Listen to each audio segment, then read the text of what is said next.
Straight off stump line. And he slaps that one through the offside, hitting with the outswing, and Michael. And that's where he's very strong, because that suits the front leg being straight, the on drive. And he's hit that before. Lovely timing. And by him. He's bowled the in-swinger again. And letting it rip and hitting the off stump. Well, Slater let one go. You can see it actually also just nipped back as well to continue it. And Cairns is delighted. Just no shot from Slater. So Slater is gone. And it back pad. What a lovely start. Half volley just punches the ball towards mid-off. And it'll go all the way. And what a way to start it. And that helps the shot square the wicket like that. Well, he's in such good form that he has 1 for 22. You cannot bowl anywhere on the legs of Blewett when he's in good form, and these two men look like they're in good form. Good bold shot from Justin Langer. He smacked Vettori over mid-wicket to 6. Picked it out again. This time it's not a 6, but that is given. And that'll go down to the fence for 4 more, and that's off the face of the bat. So that's where Langer can hit comfortably through the onside.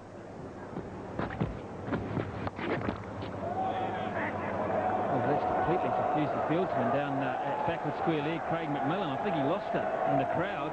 And giving away the boundary is 5th. And there it goes again. This time he has to go to his right, McMillan, but not quickly enough. So they've got some real problems, the New Zealanders, and now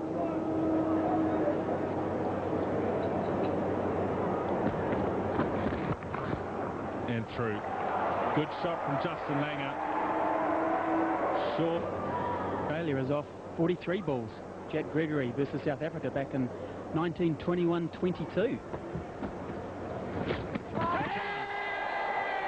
Brent Bowden's given him out. Stump. Justin Langer coming down the wicket. Well, lovely bit of bowling from Paul Wiseman. Has started well. This is going to give him a lot of confidence. Justin Langer, 46 off 47 delivery. Let's have a look at this. Rory, yes, that's well out, clearly out. Well taken by the New Zealand wicket-keeper. Great bit of bowling from Paul Wiseman. Langer, a little cameo, 46. Australia 77 for 2. Or stop the mark with that single earlier in the over. Concentration. And that's what Blewett does, and he's hit it straight to mid-wicket.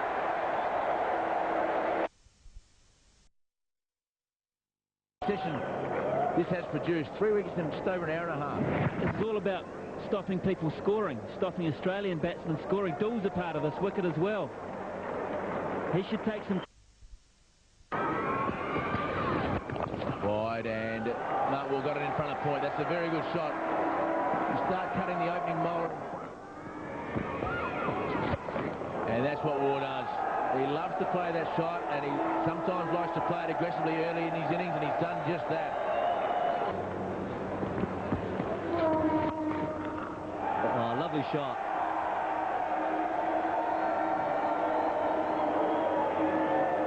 Against the turn, but he got to the pitch of the ball. Look at the footwork there. The front foot, big first stride, and the hands magnificent.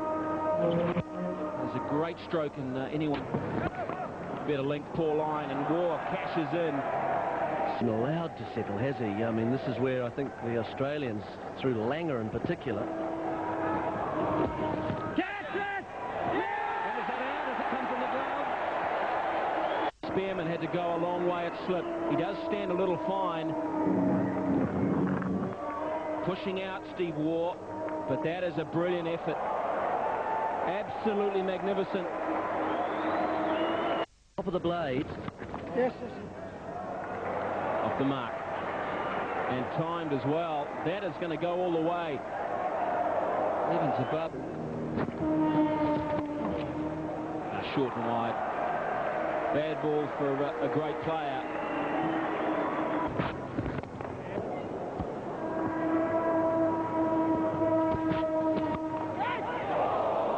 Over the top of Gully and down to the fence of Paul.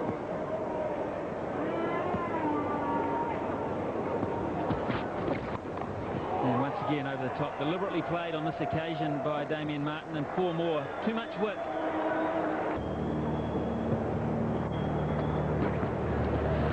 Catch it. Gone. Beautifully bowled. Complete. And Vettori strikes again. Good reward for him too. 78 kilometres an hour, slower than his normal delivery. Martin couldn't pick it up. And then he had to check his...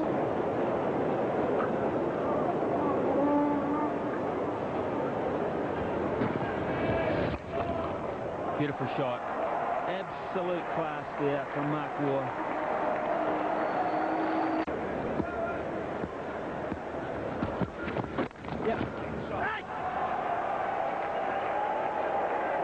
Well, Gilchrist will be happy with that because it was full where difficult shot on a turning pitch. And there he goes. It's taken him a long time to get his wheels on, but he's done it there. And a boundary to Mark Waugh. Only a turn. This is the first day. And that's a dangerous shot. Hit his back leg and he's given him.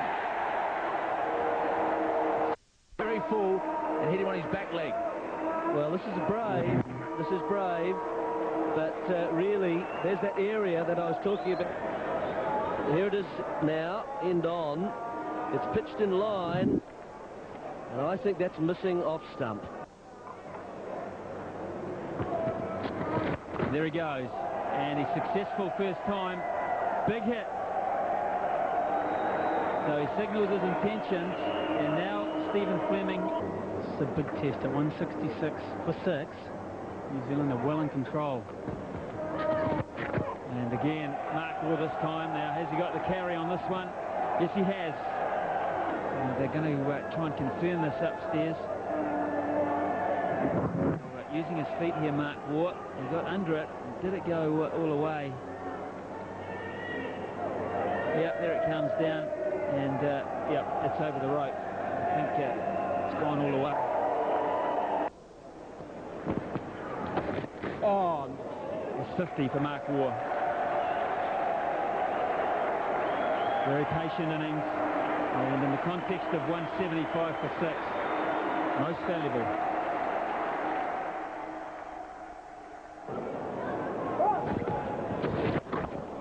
Their mistake, over tosses, and he'll play to the tune of 4.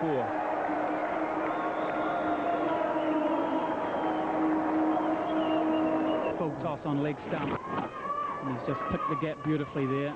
There's always going to be 4 runs the moment he made contact. Lovely execution.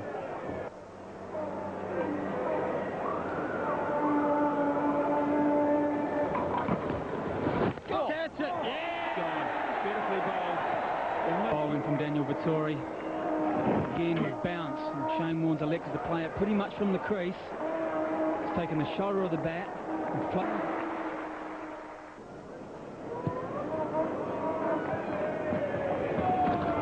Yeah. Good shot through the gap. Mark Waugh will look for 3, and because of the little fumble from Wiseman in the deep, he'll get them.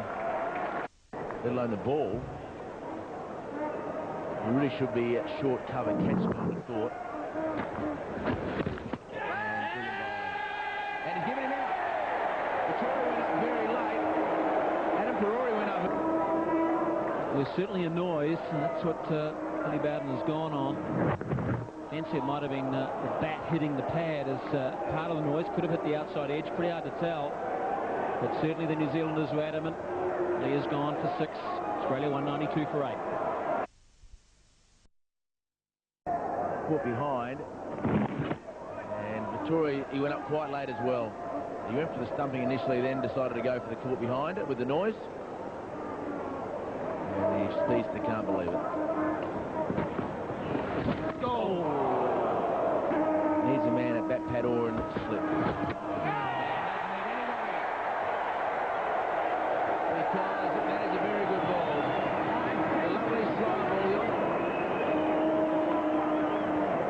a great ploy by Cairns to use it to the number 10. Slowed right up off the pace, off the deck. No take. Glenn McGrath, the world's most famous number 11, comes to the crease. Wonderful bowling record, not quite so good with the bat.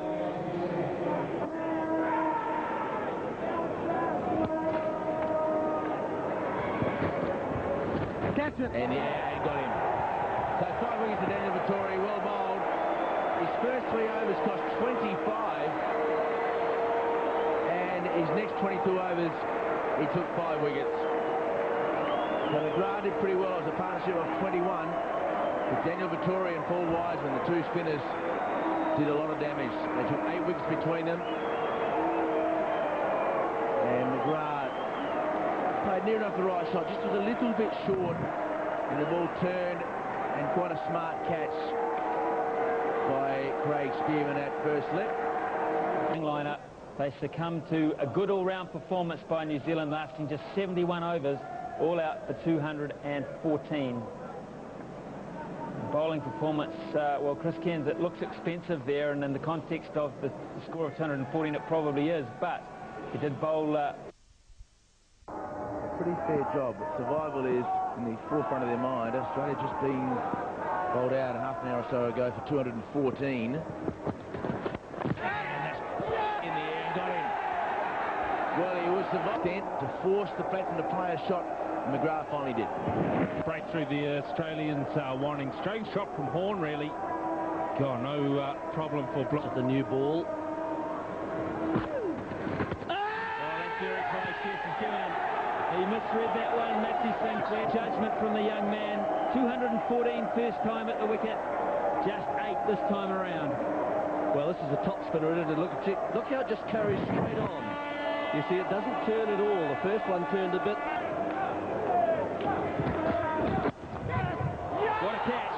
Fantastic catch at third slip. Damien Martin reaches out the right hand. Let's just have a look and see what sort of shot he was trying to play. Yes, he was really trying to stand up and play it, but look at that. Third slip. It's going very fast. It's going away to the right. He's a right-hander, natural right-hander. Delighted. Spearman's gone for 12. The stumps to souvenir them. Completely surrounded Paul Wiseman. What a ripper. Soaks up and straight through. And that just completely ruined New Zealand's good day. Well, this is just really beaten for pace, isn't it? Fastest ball of the day, and it's just moved in slightly. A wee gap there, but the bat really isn't down. Disappointment for Wiseman, but he's gone, you see. Really, the ball's just too fast for him. And it's rattled middle and leg. Waste of time being there. Willie, 22 overs now in this New Zealand runs. Very positive stroke play. And that's a magnificent shot. You don't see it better than that off one.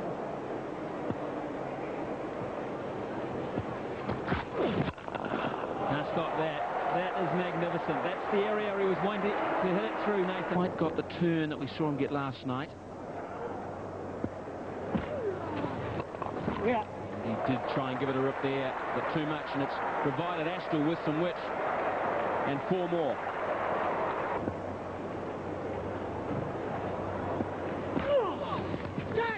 Brilliant.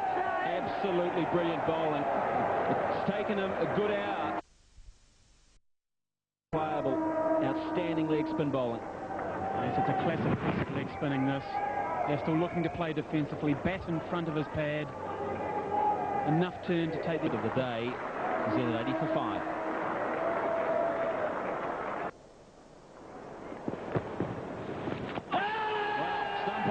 Gilchrist, he's got the veils off on a flag. And I will show us here, does he keep the back foot down? It slides out. And it looks as though it's in the air. You can see a shadow. Doug Cowie is our third umpire.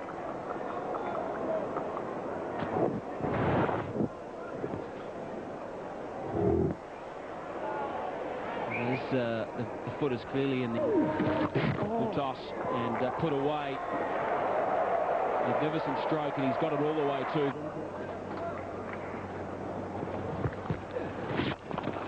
Lovely shot. Nice straight hit for 4. Bit more flight. Chris failed to hold it. And straight away, and he's given him. You can't let the ball go that's straight on line against Shane Warne, against an umpire like Venkat, because if he's seen the ball pitch and travel a half a metre, he's going to give you out. We were talking about it. He just didn't want to play, did he? If it pitched in line, it's a very, very good decision. It may have pitched just outside leg stump, and it may not have. It may have pitched on leg. Question it. Go after that though, and he has.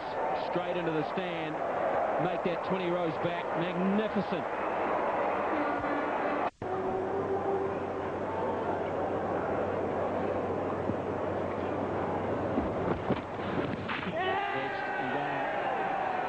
Beautiful bowling from McGrath. Cairns, because he's had to battle away, and here he's just really, it's a nothing stroke. He's just pushed towards it, not really looking to attack it, and just got the faintest of outside edges there, and a comfortable catch through to Gilchrist. Cairns has gone after a good innings for 35, and it's 1-3-4 for 8 New Zealand. Test match situations. We've got out of quite a few dicey ones. Shot here, and yes, he's given. The accuracy of... It's a good spell by Glenn McGrath. He's planned this one out. Looks like it's may have just touched his glove on the way through. Got rid of Ferrari. He's gone. Gilchrist. And this is why he's here, because Adam Ferrari has got just a little touch on this, trying to play it through. Now, that angle there actually shows it may have been perhaps the shoulder, but that one there tends to suggest it was more glove in terms of the line, and that's what Glenn McGrath believes.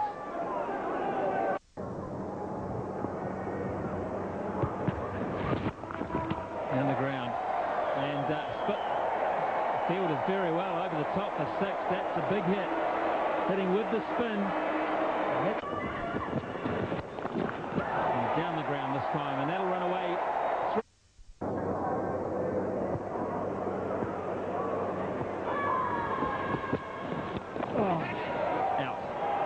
Taken at mid-off, so the innings comes to an end for Simon Doull.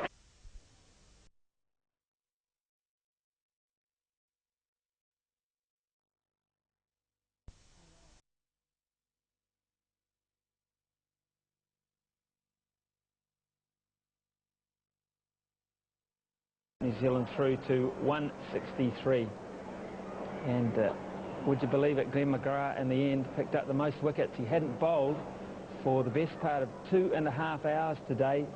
Stephen Waugh. Lovely shot, and he placed it between the two men. Not a bad delivery from Wiseman, but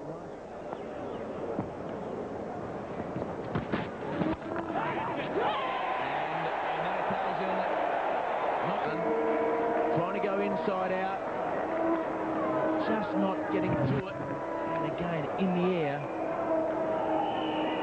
and Matthew.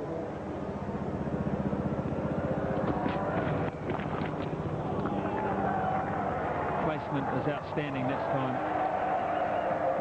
Right.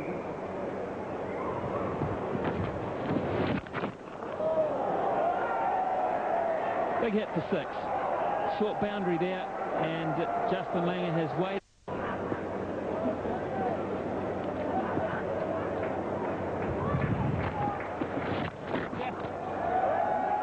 Nice sweep shot. In fact, he timed it beautifully and placed it well. He got a boundary, didn't it?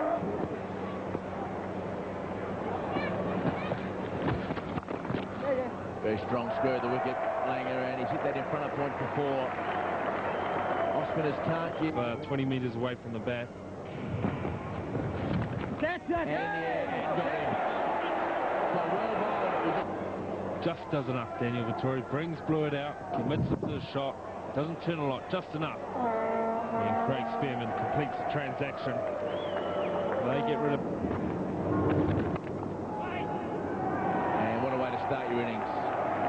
Sit back and wait for it, and a lovely... Two men in front of the wicket catching, and Spearman at slip. Torres coming into the left-hander, allows the sweep shot to come out, and he's done it yet again. So there's got to be some work done on the field placement by both spinners to Langer. If they go... That's a border trademark. Big hit through the onside for 6. Backing yourself to take on a bowler in any conditions. Tough as old boots, and mostly having very good judgment.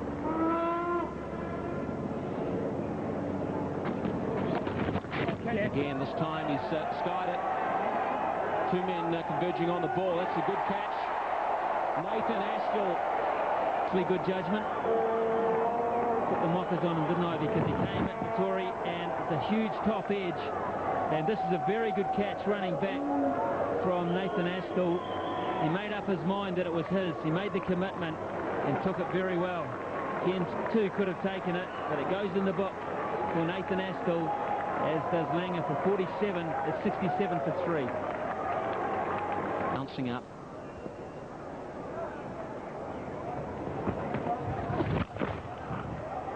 It's a good stroke. Hitting against the turn, but he got close to the ball. Yeah, this is a good way to get off the mark. Just a little shimmy. It wasn't excessive use of the feet. Just far enough out of his crease to get to the pitch of the ball, and that's the secret to driving against the spin. Cutting down. No wicket yet. Gas was this time gone. Beautiful turn, and the bottom hand came into play, and he spooned it straight back to Paul Wiseman. That is a huge breakthrough. It is game on now here at Eden Park. Steve Waugh goes for 10. It's 81 for 4. 180, 190 somewhere. Lovely shot. Gave himself some room, cutting against the turn and the bounce. And that's just a bad ball from Wiseman against a class player like Mark Waugh. This is a really lovely shot. Short ball from Paul Wiseman, and he's just leant back, almost fallen away into the shot, and beautiful timing. Of course, is the feature of Mark Waugh's batting. Wiseman knows.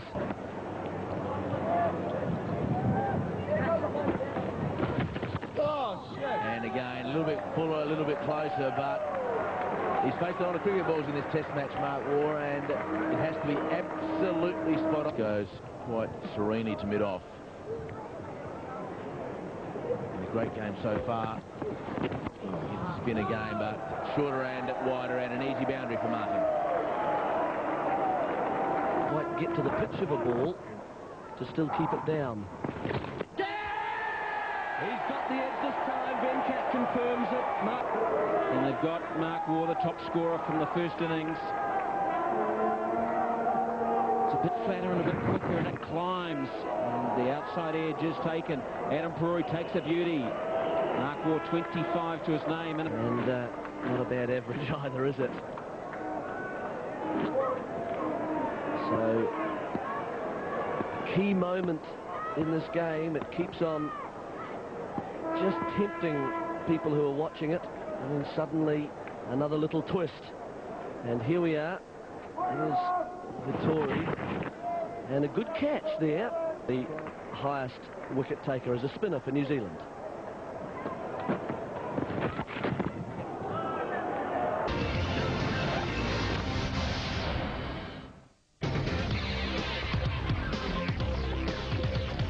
Hello and welcome to the highlights of day 3 of this fascinating test match in the National Bank Series between New Zealand and Australia.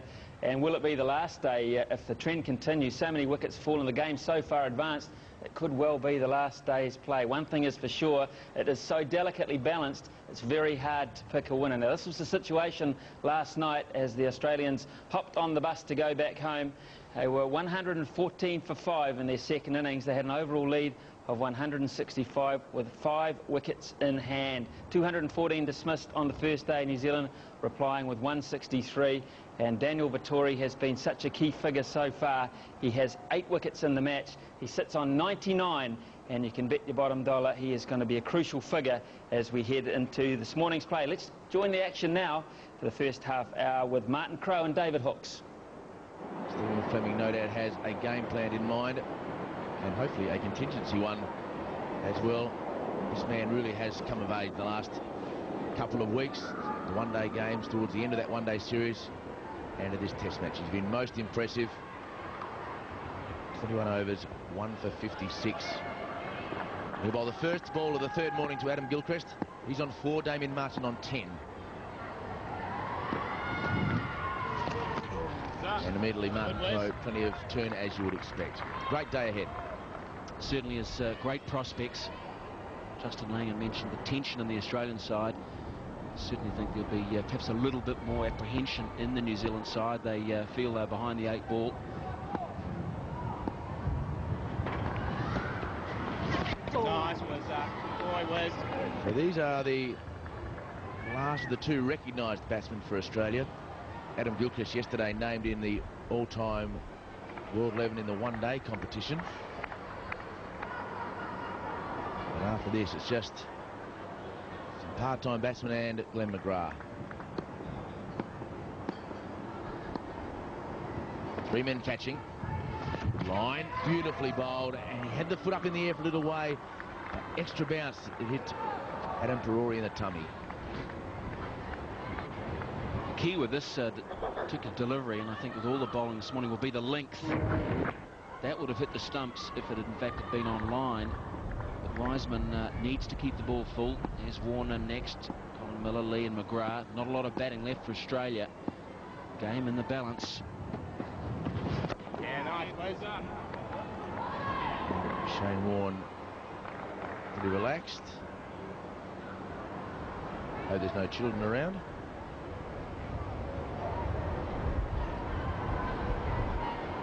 Big day for Shane Warne. First with the bat and then maybe with the ball. Yeah, nice. Bowled. Well, was he? Excellent line, excellent length. Just some tension in the Australians, as Justin Langham mentioned, will be transposed into these 2 Australian batsmen at the moment. Not used to these conditions. They're going to have to fight like anything.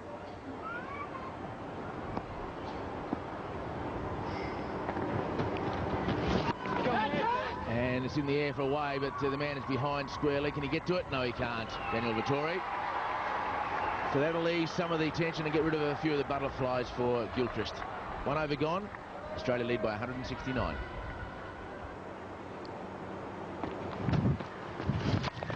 And it's in the air. Going to get to Vettori or in between 2? Well, it landed between the 2 of them. And he's got the man playing across the line against the spin. It's a good field because the man's at square leg, man at mid-on. And Wiseman knows he's got a real chance here of getting rid of Gilchrist and breaking this partnership. Just has to be careful with the length he's sweeping. He's got to sweep that length. He's got to just play it a little later. In other words, just try and not to reach for it.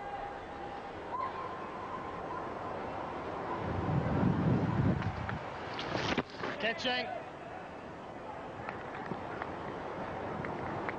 Australia with that lead of 174. The batsmen know that if they just smack a couple of boundaries in the first half hour or so, get it to around about 200 without losing a wicket, it's really going to break open the morning session for them. On the other hand, New Zealand can get a couple of wickets. Nice, Wes. It's going to stop the Australian run rate or scoring rate, and then bring in the tail enders. Great battle out there in the middle at the moment.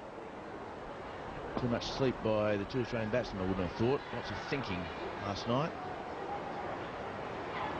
Good, Wes.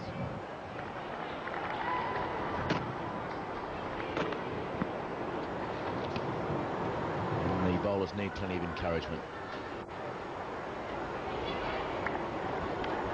Australia on the verge of equaling the Australian record of 8 consecutive Test victories. I know how important today is. Well bowled. Lazy late shot by Martin. He got away with it. Goes towards the boundary. And that's 4. You can't do that, Christopher. You can't lay over the fence, have yourself a barbecue and push the ball back.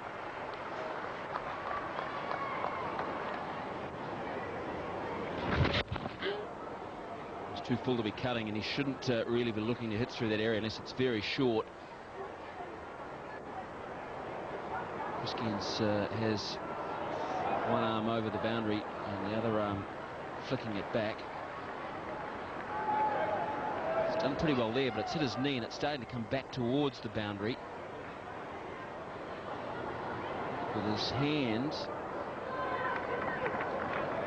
on the line.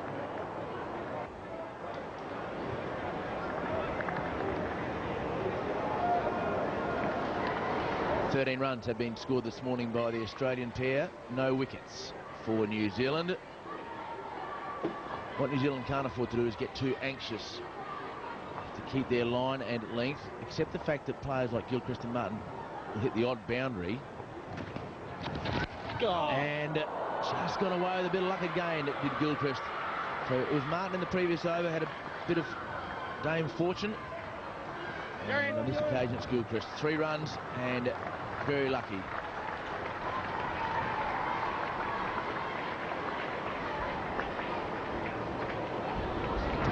Enough of Martin. Very difficult to give decisions with the ball turning that much. And then Gilchrist trying to be aggressive.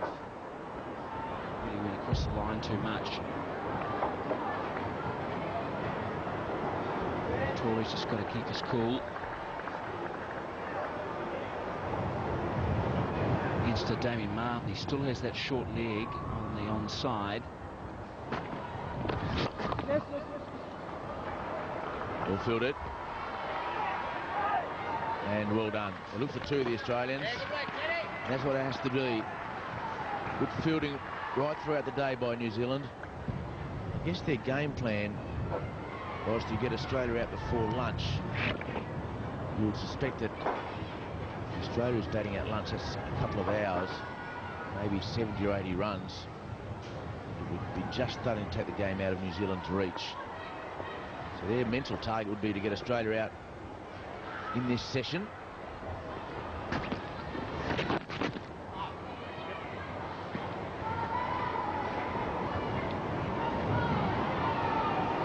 I always think as a batsman, David, that the ball turning in particularly, if you can't get to the pitch of the ball, it's difficult to really get control unless you get right down on the full.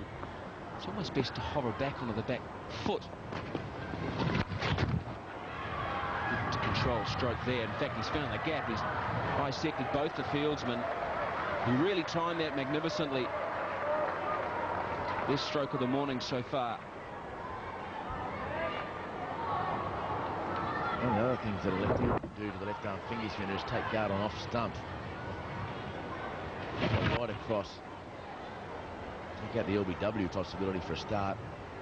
Also makes the bowler on a totally foreign line.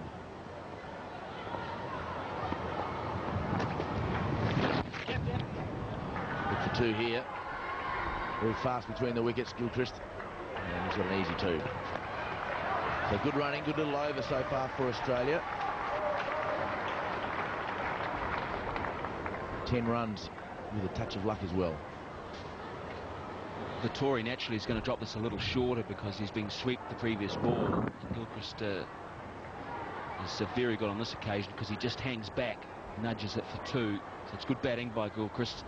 He's up to 20 now.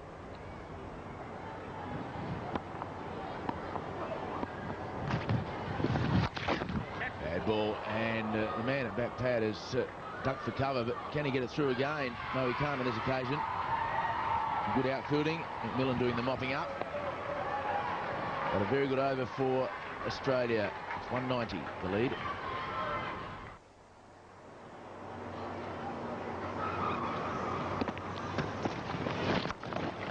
And he's not going to die wondering, Adam Gilchrist, with that sweep shot. That is a lovely shot. 2 good ones in 2 overs now. He's moved along nicely to 26, and this partnership causing some damage is now worth 37.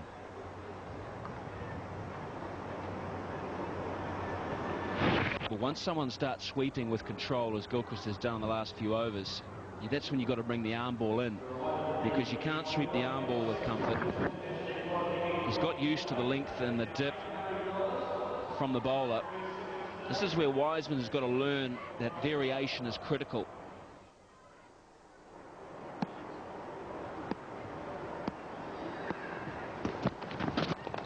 Straight down the ground. It was a calculated shot from the left-hander. And he thought it was worth the risk, and in the end it was. Good shot from Gilchrist. He's batting well out of his crease. And full face of the bat. The mid-off is a little bit wider. Dill would have thought he had a chance here for a while. In the air. But, safely straight behind the wicket. And this pitch, adjusting to Simon Dill, was perhaps a little easier.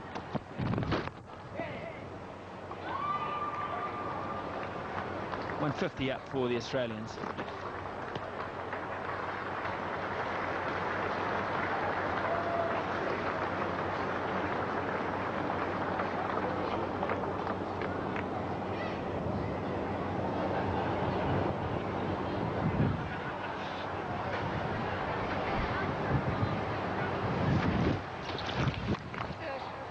It's just a little loose. I think Vettori has really struggled with his length this morning, and Martin has cashed in.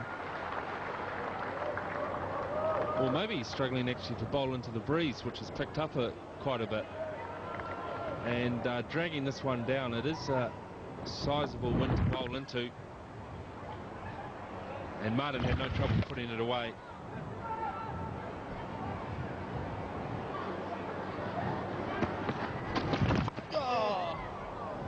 In the end, it's a very well played shot, but boy, it had a very big element of risk.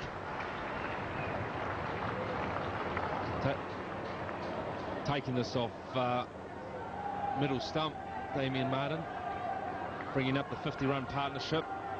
52 undefeated runs between these two. And waiting right to the last moment, playing down on top of the ball, full face.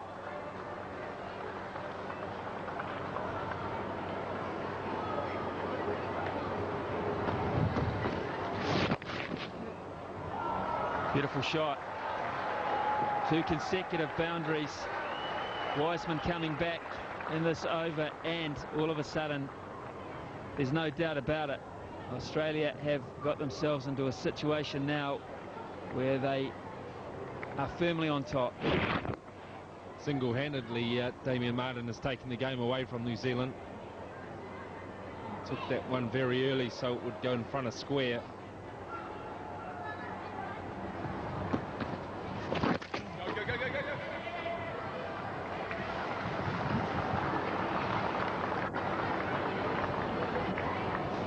Runs off the over. Very expensive indeed. 164 for 5.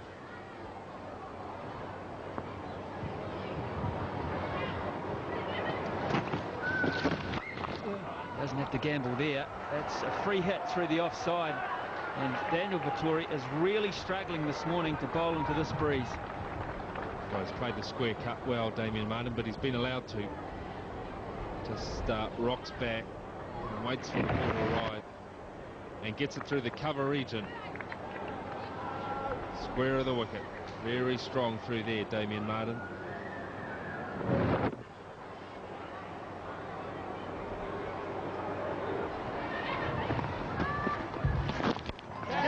In the air and dropped. It's gone through, I think, the grasp of Chris Cairns. It was a rare mistake from Gilchrist that bounced too much for him to get over the top of. And was that the half chance that New Zealand let go begging? Well, Wiseman can't believe it. Created the chance. Gilchrist has looked so good through the square cut this morning. And Chris Cairns got 2 hands to it. And, well, that is 3/4 chance.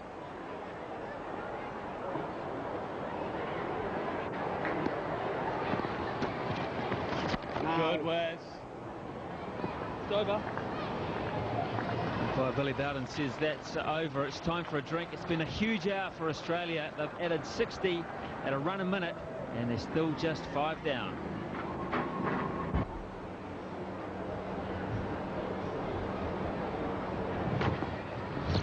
Yeah!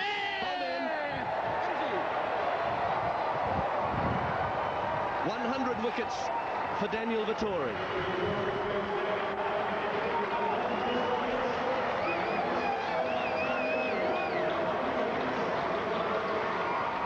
Oh, fantastic moment for the young New Zealand left-arm spinner Daniel Vettori.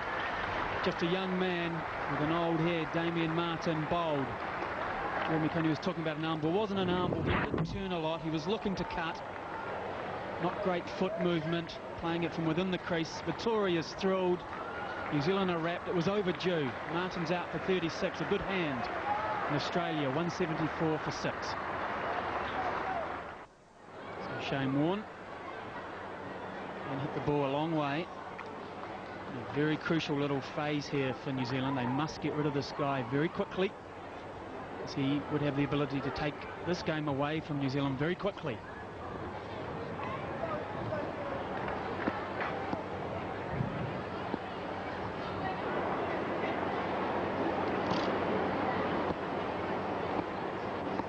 Congratulations to Daniel Vettori. Marvellous effort. There's that stroke square again by Gilchrist. In fact, it's interesting if you even look at all bowlers. Daniel Vettori. Kapil Dev was 3 weeks younger, getting to 100 wickets. When I say all bowlers, I'm including fast, mediums and so on. Vettori number 2 in that list of all bowlers. Waqar Younis was 3rd. And then, as you mentioned, Gavin, Saqlain Mushtaq from Pakistan. So Vettori resting on top of the world, the crest of the spinners, just 3 weeks behind all bowlers to 100 wickets. Yes, he's a very special commodity in New Zealand cricket, Daniel Vettori. A very wise head on young shoulders. Leads the New Zealand spin attack. I'm sure for many years to come. A very, very special moment for him. Now Warne facing. Sweep and short boundary out there. He's off the mark with a boundary. Yes, and has signalled his intentions straight away, instantly. First ball into the sweep slog. Made very good contact. It's moving across the crease just before impact. Hit it well. Just senses here a little cameo from Warne, would certainly put the game out of contention. You see the difference there, slightly wider and slightly shorter. Not a lot. I think that the arm ball becomes important. And that's the end of the over. Australia 214, lead 230.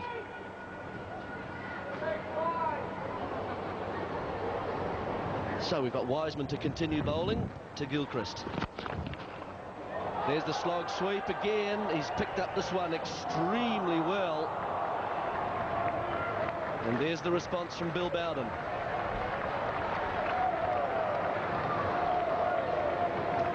Worries for captain Stephen Fleming here. Adam Gilchrist moves to 43. It's his first 6 and a good option too. Down, intentionally hitting the ball up. Classic sweep slog. Made very good contact. Just a wee bit of light rain here at the moment. You can see umpire Bowden there going across to have a chat to Vin Kadaragavan. And it may well be that there's a break here. And this could suit the New Zealanders a little, because things have not been going well this morning. Australia and their batsmen hovering a little longer, as one would expect. It's as though now we're just going to have a wee break in play, though, and you can see a slight rueful look from Adam Gilchrist. He's played very powerfully this morning, and one would think they'd want to keep that momentum going. Stephen Fleming just had some time off in the change rooms to have a chat to his bowlers, and let's hope they come on and just get these Australian wickets Game is still very much alive, although the pendulum is swinging. And Gilchrist continues to employ the sweep successfully.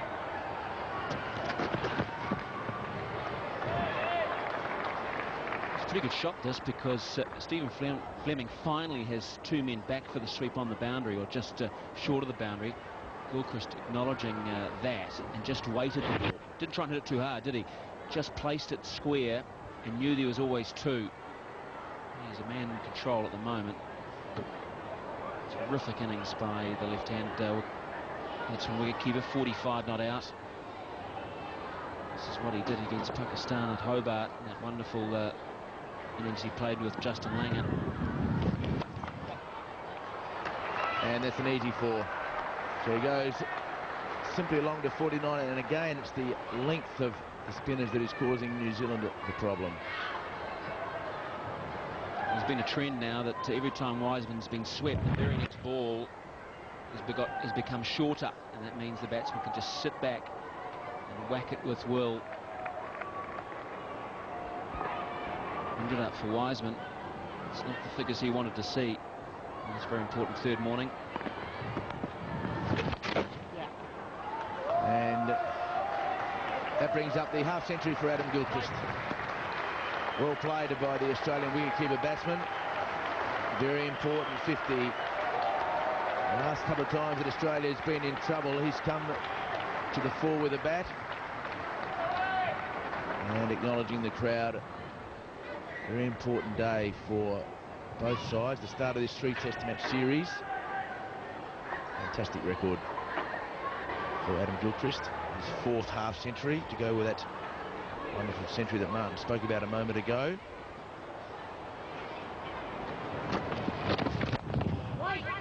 And that's a boundary. So the licence has been, by the look of the first couple of scoring shots of Warne, handed to him.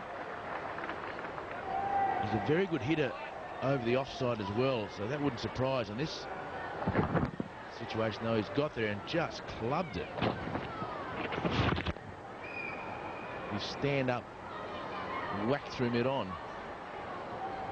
What was good about that shot was he actually deliberately attempted to hit the ball along the ground. Didn't try and go over the onside in the air. If he did, he would have skied it. That's in the air, and that's what he does well, Shane Warne.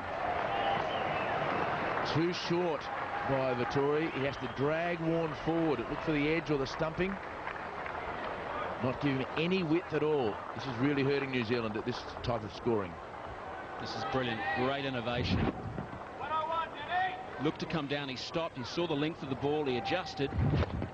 Kept his ground even though it spun away from him. Good stroke. And a chance now for the man at backward point. And he's gone.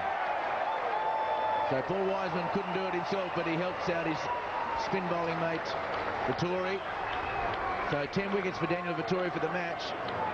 And the little cameo from Warne was okay. 12 runs, 3 boundaries, but New Zealand stay in the game by getting the wicket. Well, he was obviously sick of hitting 4s. He wanted to hit a 6 here, but going in the air on the onside is risky, and it went nowhere. Easy catch for Wiseman. Daniel Vettori picks up 10 wickets in a match for the first time in his career.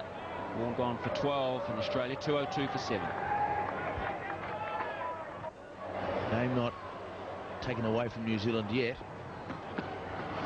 And how did that miss? Brett Lee was so late playing the shot, I think Vettori thought he was going to let it hit the pad. So Adam Brewery unsighted, not his fault on that occasion, I wouldn't have thought. Beautiful bit of bowling. The bounce took it over middle and leg. Lovely flight. Turn was spot on. It just bounced too much. Gilchrist continues in aggressive mode, and that is a magnificently timed shot. Pulled away with extraordinary power. Still quite wet round the boundary areas at Eden Park. And this was hit extremely hard. Craig McMillan out on the fence is full stretch to stop this one. Short boundaries, probably about 60 metres. And it was 4 all the way. again. This time just behind square. Paul Wiseman has had to move very smartly to his right.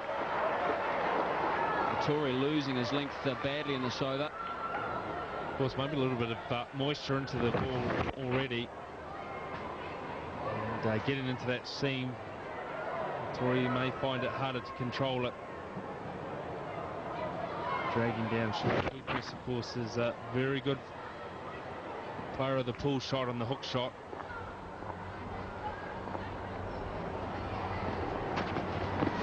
Catch it, Donkey! Gone. Stephen Fleming has intercepted that at mid-wicket. It really went off the bat like a rocket, and Steve Fleming knows it. Very hard to pick up because Gilchrist just launched himself into this, but it never went far past Stephen Fleming, straight into those big hands. Well, I thought this was 4 all the way when I first saw it. He got a lot of wood on it, Gilchrist. But Stephen Fleming, he doesn't drop many. He has a good conversion of catches per test, Stephen Fleming. Gilchrist has gone for 59, and Australia 214 for 8. Colin Miller coming in number 10. He made naught in the first innings, bowled by Chris Cairns, a slower ball. Catch it!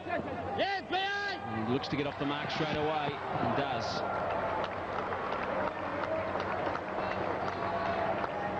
Colin Miller here because of dismissal of Gilchrist. Got onto it. Unfortunately picked out the only man close in on the onside, Stephen Fleming. Good stroke. Brett Lee has played a blinder here. A little over pitched by Vettori and into the cover drive. Beautiful cover drive from Brett Lee. Looks like he can hit the ball. He likes the contact, bat on ball. Something on that one. Full follow through. Colin Miller on strike. He's going to go for it. That is a big hit. Heavens above, that has gone almost into the second tier of the south stand. Huge blow. Hitting with the tide. An 80-metre hit from Colin Miller. Hitting with the spin. And he's got this in the sweet spot. Covered the line of the ball with his pad. And keeps looking up. That's an indication of how far it's gone. Just below the second tier. That's next thing that's touching is the seats.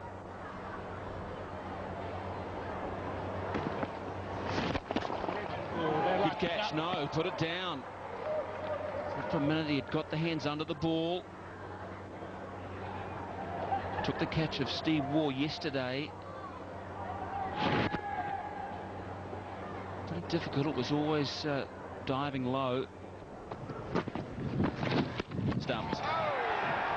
Pretty comfortable. And Brent Bowden doesn't even need to go upstairs for the second time in the match. He gives out a stumping. Miller looking to go down the ground. Past it really. Rory tidied up. And Vettori picks up his best ever test figures, going past 6 for 64 as Miller departs for 8. 226 for 8. Last man in for Australia, Glenn McGrath. Played well in the first innings. Hit it for 32 balls and a good partnership with Mark Waugh. They provide any resistance at all against Daniel Vettori, who's bowling beautifully. He's picked up his career best figures, 7 for 85. And on the verge of the second ever best test figures for New Zealand. Came down, tried his luck against Vettori, but found the ball was spinning away from him, so he had no cover. And good work by Adam Purori.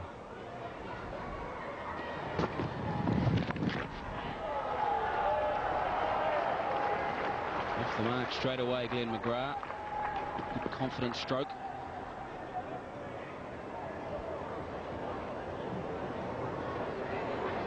Just for that shot. Arm ball, this could be close. And he's gone. Straight from the arm, Paul Wiseman.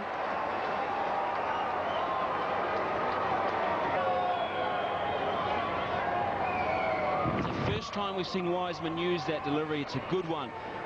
McGrath's gone across the line and straight in front. I think Bowden had a good look at it. He would have hit middle and leg comfortably. Good decision from the umpire. The crooked finger wraps it up for Australia in the second innings. McGrath on his way for one. So Australia all out in their second innings for 229. They have a lead of 280.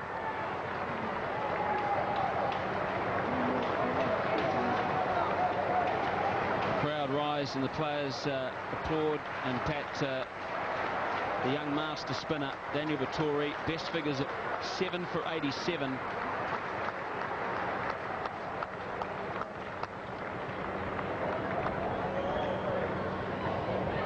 So we'll be back in a short moment after this break.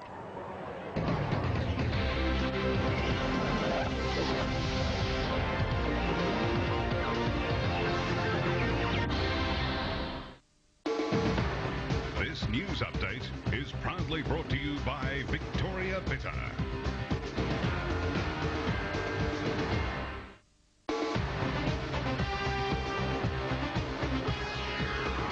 Tonight on Fox Sports News, all the highlights from the first test between Australia and New Zealand.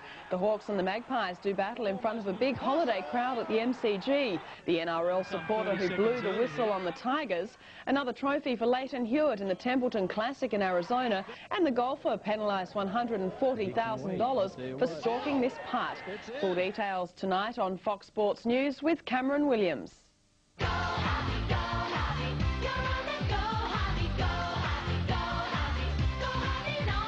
South Park Rally for your Sony PlayStation is now available at Harvey Norman. South Park Rally, all your favourite characters, Carl, Cartman, Kyle, Kenny, the Chef, Mr. Hanky and lots more, now on your PlayStation. Race against Cartman and his friends around the detailed but zany South Park towns. Don't be a cheesy poof, get your copy today. Available now for $59.95. Yeah, that's $10 off.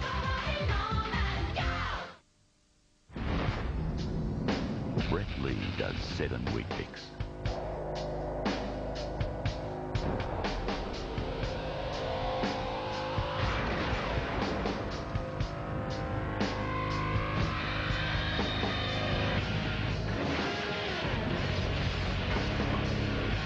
Imagine if he did 9. Real energy from real grain. Get real. Get Weet Bix. You're tuned to Ray on Reef Radio, wishing farewell to my good buddy Franco, who's been lured across the ocean for a measly 100% pay raise. So, it's goodbye to sleepy old Tres Santos. You're gonna miss popping out for seafood. And I know you're gonna miss the way they serve Bacardi around here. But if you gotta go, you gotta go. And now, from Bacardi, there's Cubano. Every one of you can call New Zealand for just $6 for each half hour. 24 hours a day, 7 days a week. With Telstra 0018 Easy Half Hours. Telstra Easy Rates for every one of you. Sir Donald Bradman, the man recognised as the greatest cricketer in living memory. The Don's phenomenal career is now celebrated by this beautifully presented limited edition collector's item. Call 1-800-151-201 now, and for just $850 plus $35 postage and handling, you can order one of only 500 autographed, fully framed prints commemorating the achievements of the greatest batsman of all time, Sir Donald Bradman.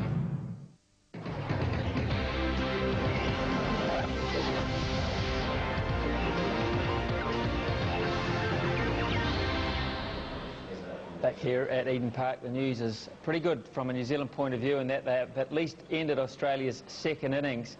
Been a marvellous performance by the Australians, and they have done it in aggressive fashion, particularly today.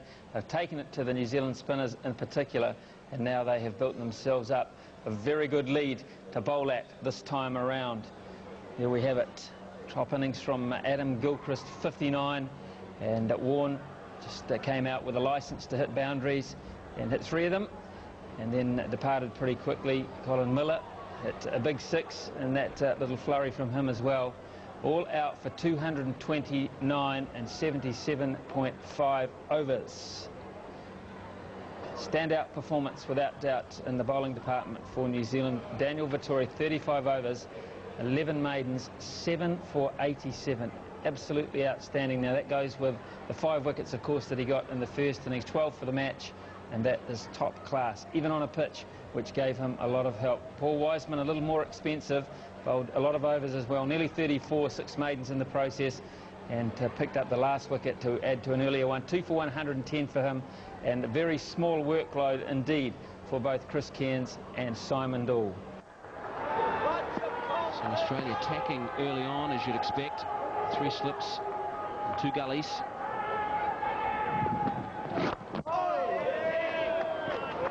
He's straight on target, Glenn McGrath. And as you say, Martin, he's got plenty of attacking options. 3 slips, 2 gullies. Steve Waugh tends to enjoy using the 2 gullies. And also a short leg as well in for Glenn McGrath.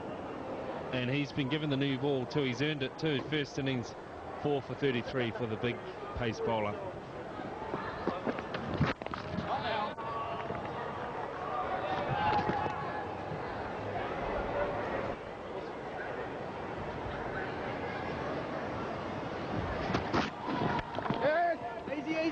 Got to go quickly. Pretty good single take in as Spearman gets the innings underway. And the countdown begins. Good run taken by the opening batsman. And saw Australian batsmen take plenty of runs into that close cover field. And in the end, it was very well judged. Plenty of time, and what they'll need is great concentration, plenty of courage. Something pretty special. Well, gave Australia a chance, did Matt Horn, but he did go hard at the ball and he got enough bat on it, flew through gully. First boundary of the innings. Well, that perhaps was a saving grace from Matt Horn. Got enough on it and hit it hard. Ooh, but he got in the gap between those 2 gullies. And, fairly wide as well.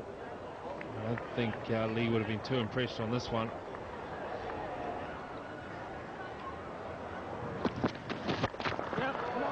And that's what Spearman has to do. His own game, anywhere near the slot, he can slap it back past the bowler to the rope and over.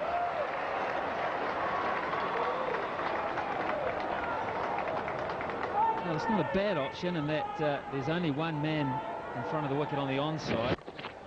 Wasn't a perfectly played shot in that it's out of the textbook, but the end result's a very good one. The bottom hand dragging it through mid-on rather than perhaps trying to hit it through mid-off in terms of the line of the delivery, but very effective in the end, and it just gives Steve Waugh something to think about. He knows that New Zealand are looking to be aggressive in this chase. And that'll be a shout by the Australians, and he's out. So the bowling change has worked for Steve Waugh and Colin Miller. So disappointment etched on the face, but one didn't turn, the next one turned quite a lot, and then so did the one that got the wicket. So very good start for Australia. Well, I think he was looking to leave this initially. The option to play it came quite late. See how late the bat comes down, and yes, the glove onto the thigh pad, and an orthodox catch there for Justin Langer in close. So immediate success for the off spinner, and dismay for the New Zealanders. They lose that wicket before tea. It's 15 for 1. Picking up the single. Well, that's gone past Gilchrist. Question would be whether Venkat, the umpire, has signalled that it's come off the batsman, and it hasn't at Spies because no shot was offered. So 4 byes to the tally. Very difficult for the wicketkeeper there. He was pitching on about middle and leg and really ripped past leg stump. Yeah, not easy conditions, as you say. However, not for the first time in this match. We don't quite see Gilchrist getting right across to the ball.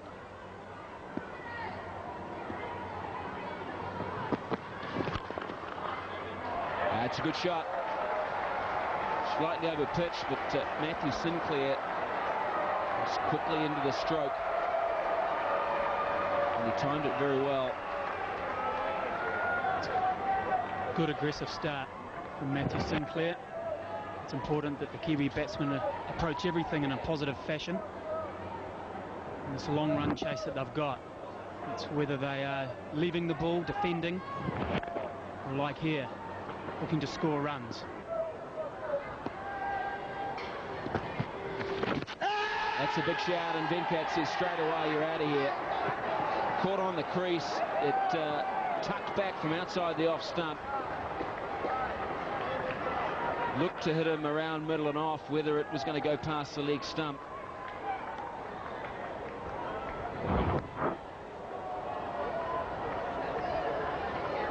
Key thing is to see if it hit him outside the off stump. It's hit him on about off.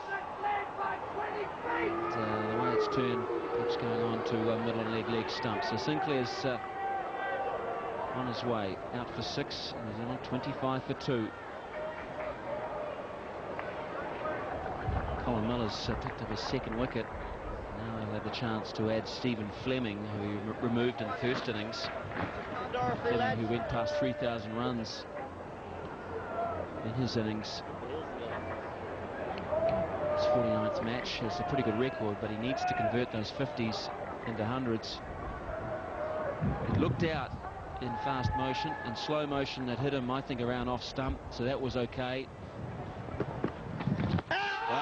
Big shout here. I think he might have got bat on it. But that was the arm ball. What a ball to bowl first up. Fleming would not have expected it. Oh, what a great delivery first up. Good pace too. Just hold that seam up. And it's certainly hit Fleming in line. Big shout this time, I think, going down. And he's given it just hint of angle for me, but he was right back on the stumps, and therefore the ball didn't have much further to travel. And McGrath strikes. It's a double blow. Well, Martin Crowe's first thoughts were this was jagging down. It will be interesting to have a look. Spearman is caught on the crease. Maybe not as bad as we thought he was back. He was tucked up inside his crease. Billy Bowden had a good look at that. Glenn McGrath says yes. Tragedy for New Zealand. Spearman's on his way for 4. New Zealand 25 for 3. 3 former flatmates join each other in the middle again. Nathan Astle. Pretty good record. He is in good form. Played very well for his 31 in the first innings. But under enormous pressure here now.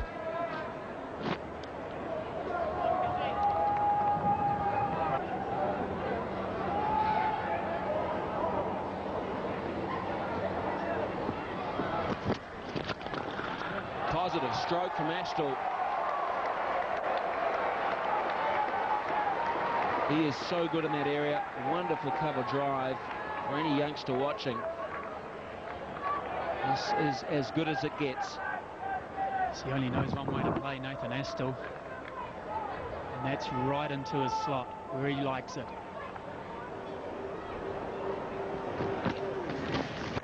Yeah.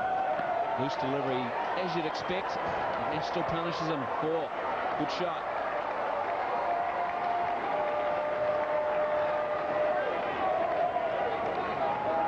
Real loosener here from Shane Warne.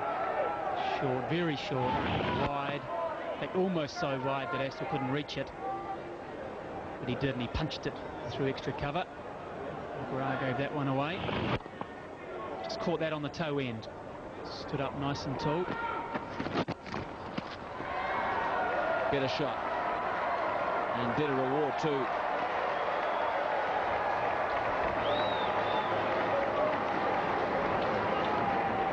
It's a replica of a shot, really. Same sort of ball from Warne. This time Fleming's played it very well. Again, stood up nice and high.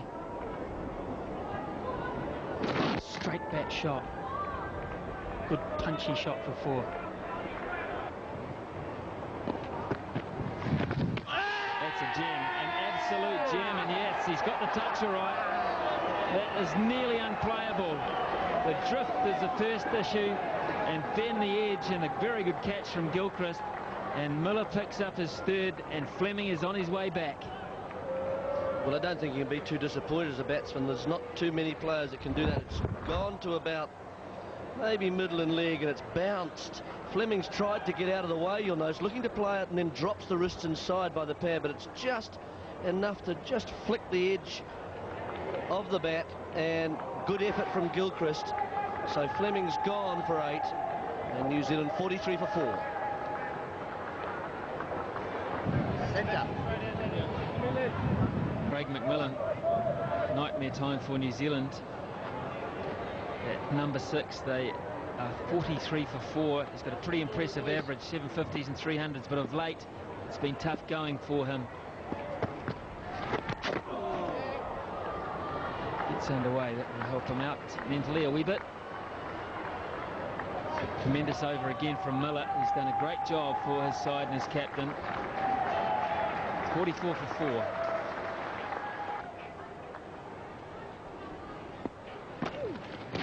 Oh, over the top of mid-on. Good positive shot. Was based around good footwork and a good result.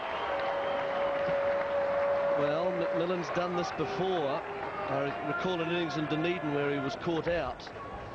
The question is, this is executed better. He gets his body and the leg to it very closely. You see, he gets quite close to the ball. In fact, moves to open up there and hits with the full face of the bat. That's a good shot. Thumps it with real authority again. Craig McMillan has either had the message or he's had a little chat to himself somewhere along the line. This is much better stuff.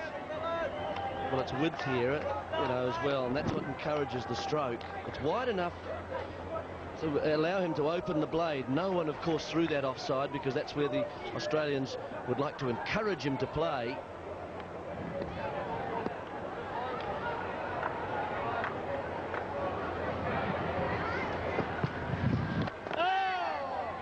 Bottom hand, but beautifully timed. There was cries of catch it.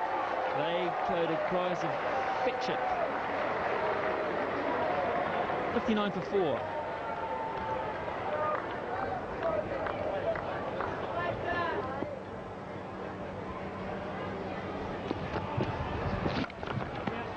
Good shot. There's no one in the cover position. That's a vacant spot, and it's been exploited by Nathan Astle. So a little flurry of scoring here for the New Zealanders. They're through to 66 for 4. Oh, this is an excellent stroke from Nathan Astle. He's waited and then presented the full face of the bat. Very difficult stroke to play on a pitch that's turning. It is just full enough, but that's a lovely cricket shot.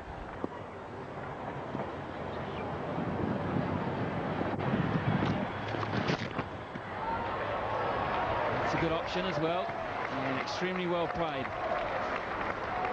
He's countering the drift quite nicely. He waits for this one to get quite close to him, doesn't he? And then he opens up, really, and uses the full face of the bat again. Notice it's not really a sweep as such, just rolling the wrists. He's only really got to beat the man in close.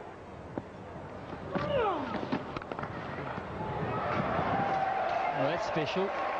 Loose delivery from Shane Warne goes through to the fence for Nathan Astle. It's 83 for 4.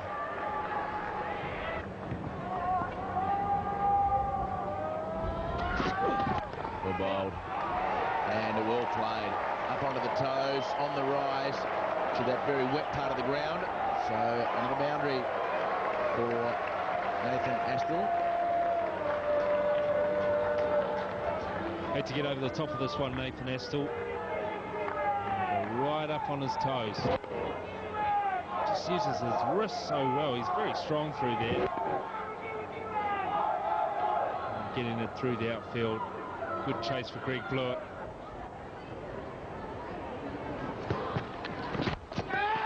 And in the air, will it clear the man at mid-on or not? Yes, it will.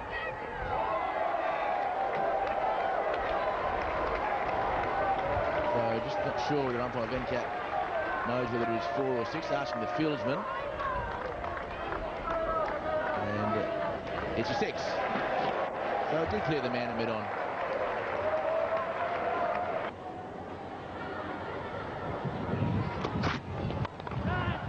And that's just a relief from pressure. I think batsmen have been taking it on the chin for too long around the world of cricket in the last few years. And it's about time some of the bowlers got to do their own medicine back. The batsman's inclined to speak. Shouldn't just let the bowlers try and dominate and dictate. That boundary brings up the 100 for New Zealand.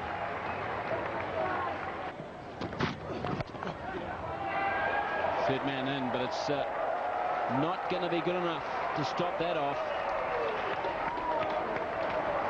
Spanking stroke through the offside. A real belligerent batting here from Craig McMillan. Was short and a bit of width. Not a lot of thought movement from McMillan, but he's really backing his eyes and his skill at the moment. He's hit that very cleanly for 4. Slow ball, and McMillan has seen it big, and he's hit it a long way. That is gone. See you later. And McMillan brings up 50. Great character. And a great innings so far for McMillan. Yeah, it's been a marvellous knock for sure. He's picked up this slower ball out of the back of the hand from Brett Lee. He's picked it up very early, and he knew immediately on impact that he had hit that very cleanly. And there it is. Let's have a look. Oh, did he take that or not? But well batted. Nathan Astor applauds.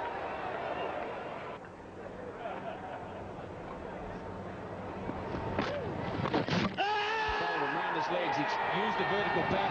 He should have been sweeping. And that is a huge blow for Warne as he equals Dennis Lillee and the most wickets for Australia.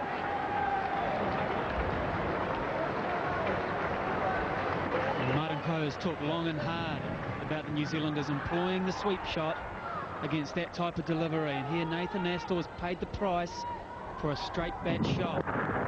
Maybe the length wasn't quite there for the sweep. He would have had to pick it up on the full, but Warne is wrapped. That's a huge blow for Australia. Nathan Astor, he's on his way for 35. New Zealand 121 for 5.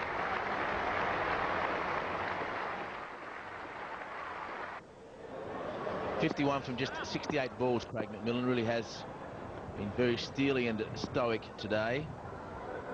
Most impressive. Well bowled. And there's a appeal from McGrath for LBW. There's a appeal for court by Shane Warne, and there's a nod of the head.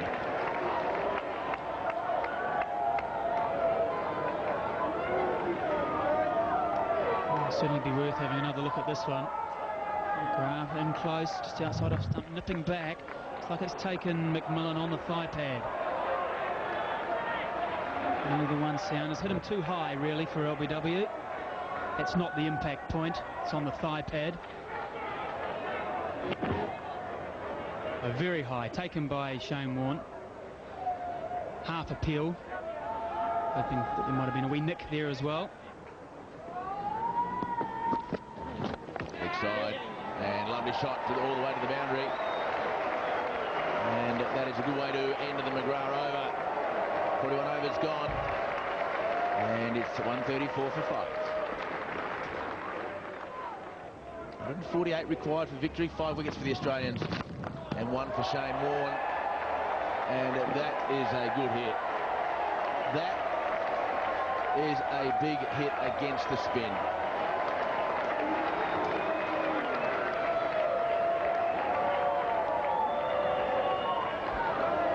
Well, this is actually a straight drive over mid-wicket.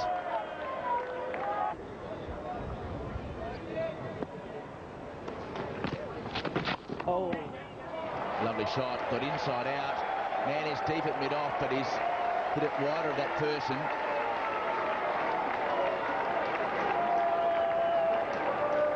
Well, this is deft, tinkling footwork from the New Zealand opening bowler. Almost yorked himself. He's got it very low on the bat, but he's managed to get it inside out through the vacant cover area.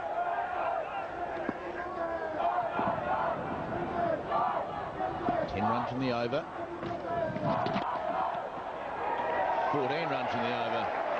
Good over for New Zealand. Cairns is a dangerous player in this situation, and the Australians know it. 147 for 5. Well, occasionally Shane Warne drops one short, and here it's an effort to bowl a faster ball, and gives Cairns enough time to see it and just half paddle it away on the leg side there. And that's unprotected as well.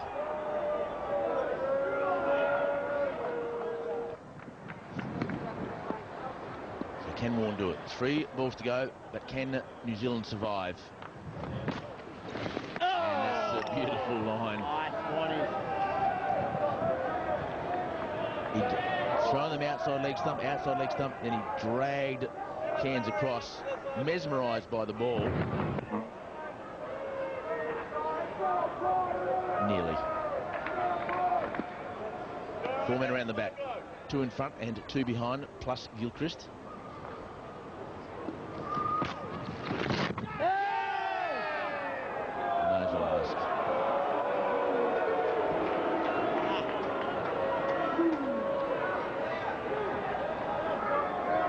For the day.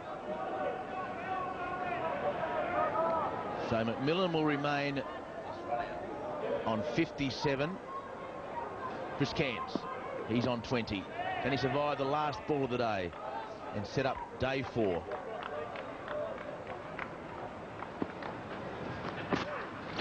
Oh. And he blocked the full toss. So well played New Zealand in the last hour and a bit. Shane Warne goes to bed on 355, but New Zealand go to sleep thinking they need 130 for victory. Can they do it? That man, Craig McMillan, is a huge key first up tomorrow morning, along with Chris Cairns. Partnership already 30 runs.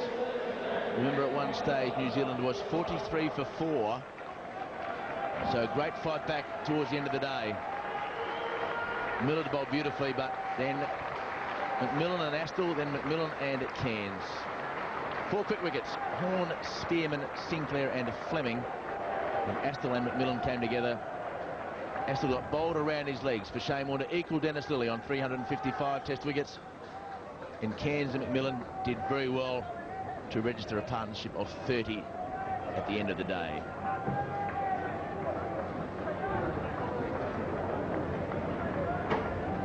Four bowlers used by Australia again. McGrath, 1 for 28. Lee bowled quickly. Few reverse swing Yorkers, none for 28. Miller beautifully. He bowled his 3 for 36. And Shane Warne, a bit expensive early in his spell, then a couple of expensive overs to the middle, and he's got 1 for 50 from 13. So the match summary says that Australia won the toss and made 214. Daniel Vettori 5 for 62. New Zealand bowled out by McGrath and Warne 163. Australia then bowled out for 229. Vettori 7 for 87, giving him 12 for the match. What a performance from the young 21-year-old. And New Zealand had only just come on. But Chelsea quickly regained their hold on the match. Wise rose above the final defence with a superb header. And then Andre Flo cut in from the right, took aim and fired past Dudek. Flo could have made it 4-1 just minutes later.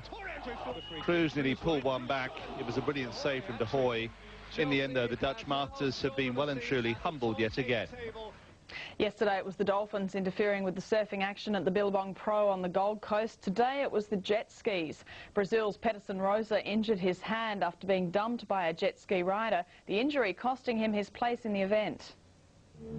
The idea was great, the surfer getting a tow through the waves to save his energy. But when the jet ski rider moved too quickly into the wave, Peterson Rosa was dumped. Going back for a second crack at it, and no sign of the surfer. If those on the beach were miffed, Rosa was fuming when he finally emerged. But for most, the ride was great. I like the jet ski, and I'm probably one of the slowest, if not the slowest paddlers in the tour. So for me, it saves me some energy, so I can concentrate on surfing rather than paddling the whole heat.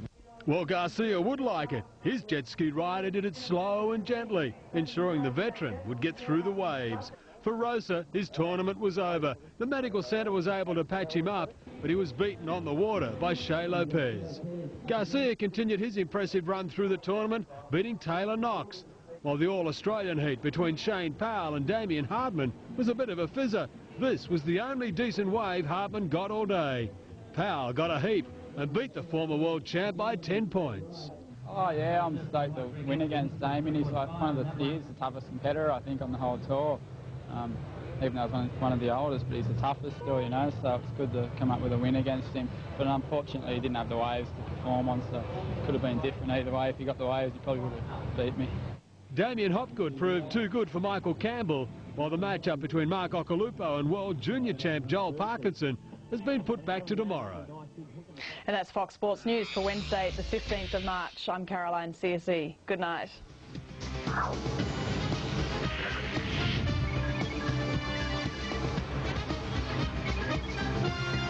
This has been a Fox Sports production.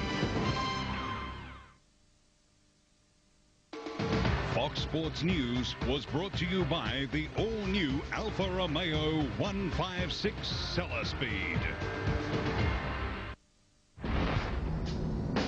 Brett Lee does 7 Weet-Bix.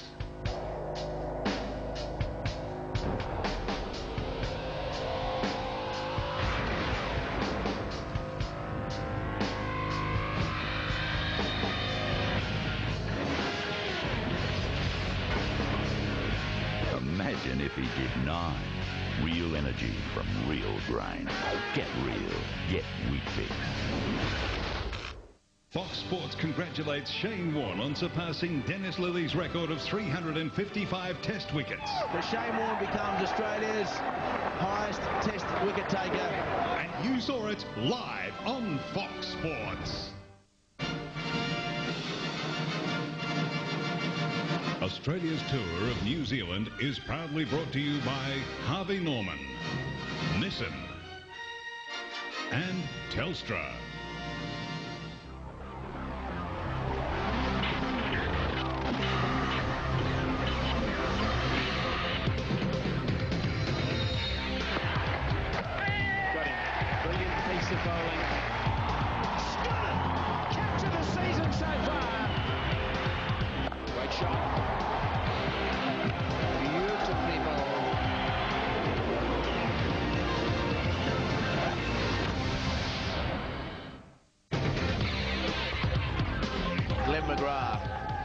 Will have the opportunity to bowl the first over this morning on this final day of what has become a more absorbing test match as we've gone on, particularly with the loss of play yesterday, just keeping the intense speculation going, with Shane Warne poised to break an Australian record, with New Zealand perhaps poised to grab an amazing victory.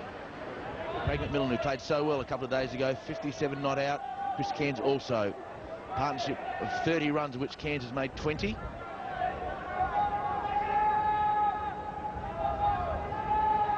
Two slips, no gully, the third man in place. So McMillan on strike. Very important 60 minutes of play before lunch. Starting an hour late, it's McGrath to McMillan. Right on line.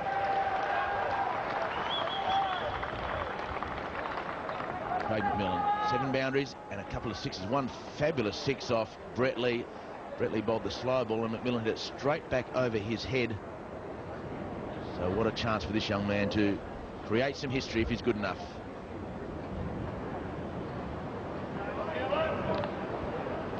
.300s in 20 test matches, very good. Can he make that for Australia? Desperate to get a wicket or 2 before lunch. What?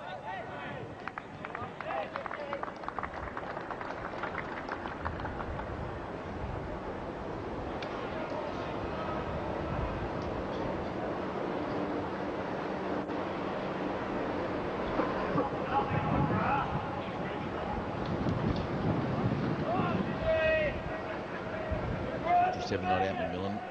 Shane Warne at first slip. Will he bowl the next over? Mark Waugh at second slip. The gap down to third man. No gully in place.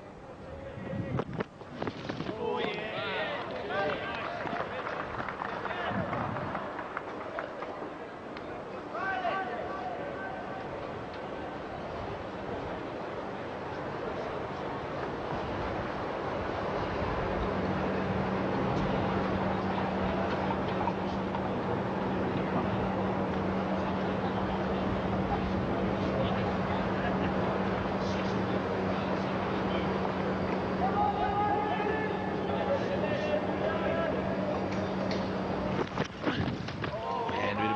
was a bit of off-cut for him. McMillan certainly knew where his off-stump was at the beginning of this innings.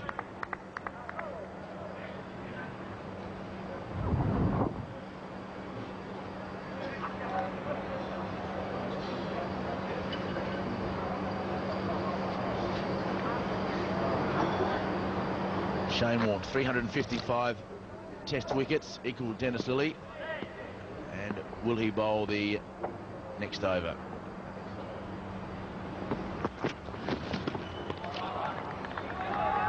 Nice start for both players. Some nerves in both camps.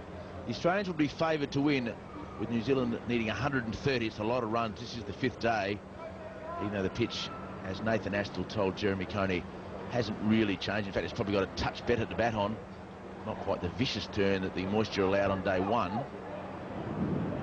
But there'll still be turn for Warne and Miller. 130 runs is a lot. So Cairns and McMillan to add to their partnership.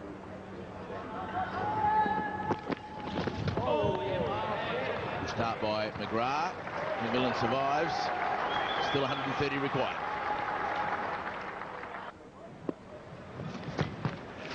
Oh, no.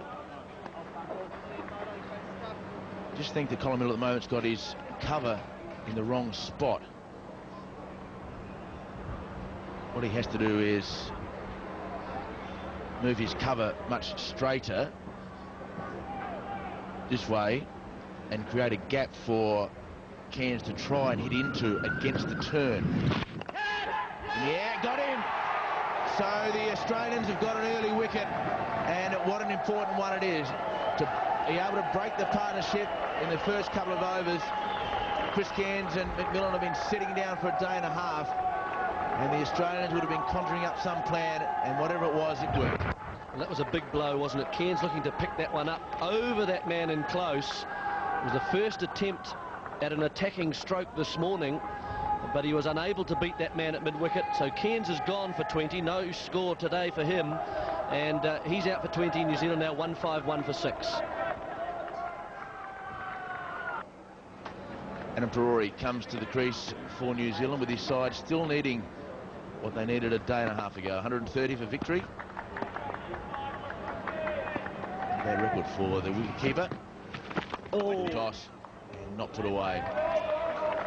So good over for Australia, good over for Colin Miller. He took his 4th wicket, and it's still 130 required. Exactly what Australia wanted. Cairns trying to loft this, I think. He wasn't quite to it, and it allowed it to turn a little bit more and get the inside edge of the bat. He looked to me as if he was trying to loft it, and maybe you might say, well, he might like to get off the mark first and play the big shot. But I just think he gave it a chance to turn here. He went with it with the wrists, but really closed the face too much and didn't get the power, therefore.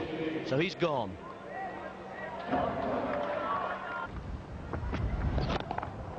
No ball, so New Zealand gets off the mark this morning.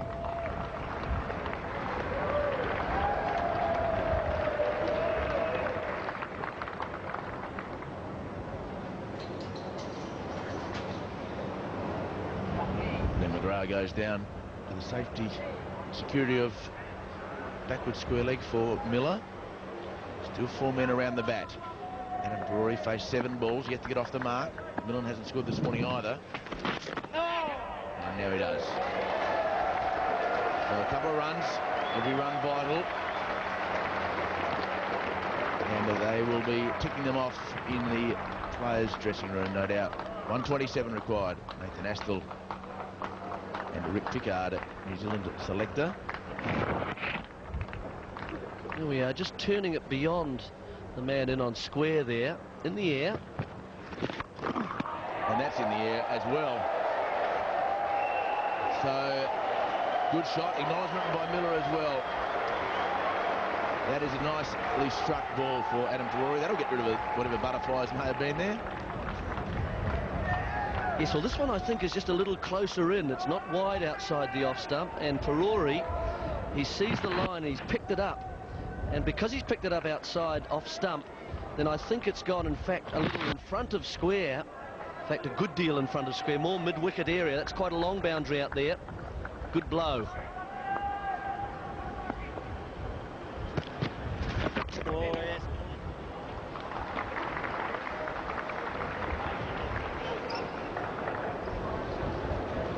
brought a few smiles, hasn't it, to the New Zealand contingent there. 121 required.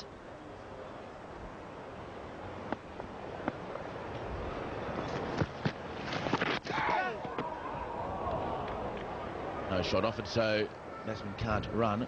14 sixes in this match already. Staggering amount.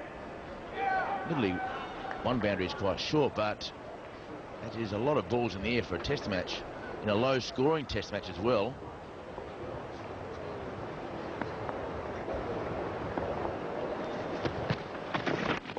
I think what's been interesting, a lot of people have felt that this has not been a good test match pitch. I actually have quite enjoyed it, and I think a lot of the public have. We go back 1 year when this surface here was glued together and nobody could get anybody out. We've had 80 to 90 runs per session. We've had wickets falling. Sure, we've had the spinners on, but people have moaned in the past about that. Not enough spinners. Oh. And he's gone again. So can he repeat the dose? And he has. Not quite as good a shot as the first one, but to end the over, the 15th six of the match. 115 to win. Yeah, but again, it's quite close in, and here it's shorter though, you see, and so Parori has a chance to see it turn, and he can follow it more as it bites and turns, so that's why it goes squarer rather than mid-wicket. Both good shots from Parori. Tough captain, Steve Waugh. A wicket, a couple of sixes and you're off. So Shane Warne, equal Australian Test wicket holder with 355.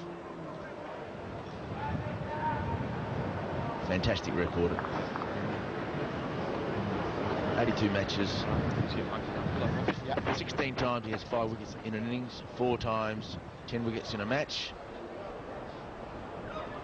355 wickets. Game's greatest ever spinner. About to ply his trade. A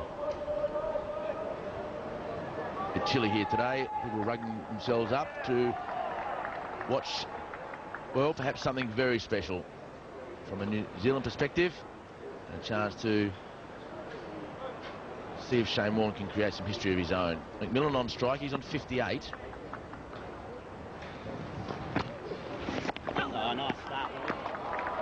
To give you an indication as to how tense it has been, McMillan's single last over was his first one for 11 overs. His first 50 took 50 balls. The next 8 runs have taken 64 balls. So 50 off 50 balls, and 8 off the next 65 now. Warne with 2 men catching. And that's what McMillan did so well a couple of days ago. Put the bat in front of the pad and stop the ball. Yeah, important that you do get the pad out of play, and you can see the bat and the defending it. It comes way out in front. No man at bat pad on the left side. Nice.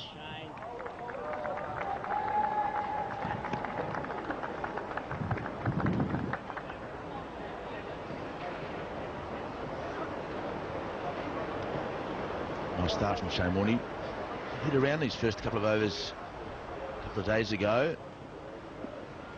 Important that he bowls well from the start for Australia. In the air, and to the man at that awkward position for a spinner. Ball spins away from you.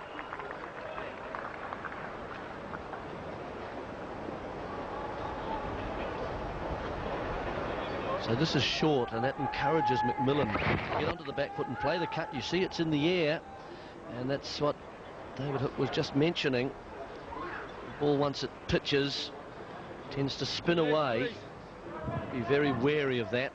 We can see the bat pad has been brought in now into that position there.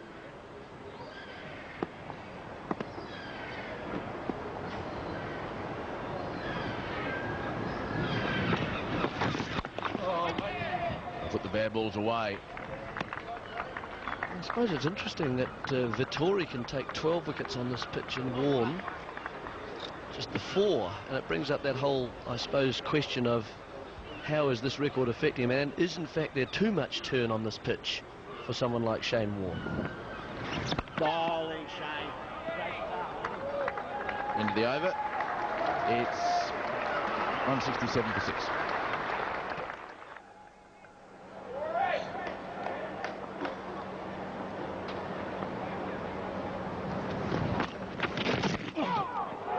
That's a great shot. If it gets down to the boundary, it will be even greater. In fact, it doesn't. And there's the evidence just how slow it is down there in front of the new stand. But that is a brilliantly played cricket shot. And in the context of the outfield, some pretty useful fielding. Look at Adam Prori here. The feet so quick. He's opened up his hips, which means he can swing through the line of the ball. It's a really hard shot to play. The ball way down the leg side. McGrath's done equally well. It's disconcerting for a fast bowler when you're underfoot. It's very dodgy. Down the ground for 4. So McMillan uses the feet. It's aggression at the moment. He may get his wicket, but he's going to have to earn it. If you're going to go after Warne, go in the early overs while things start to warm up for the leg spinner. Hasn't quite got it fizzing out of the hand yet. So McMillan's taken the opportunity to get down, and he's gone a long way. Look, 5-6 feet, that big first stride, and he's hitting in the right area, which is down the ground.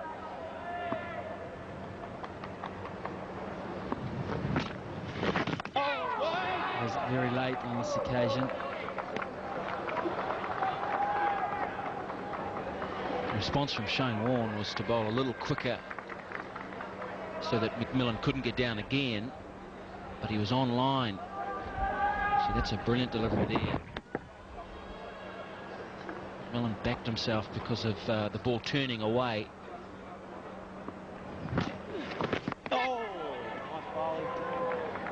And under pressure, what it does, it brings out the best in players, and we're seeing from McMillan not only good aggressive qualities, but that last shot there, he was defending with the turn.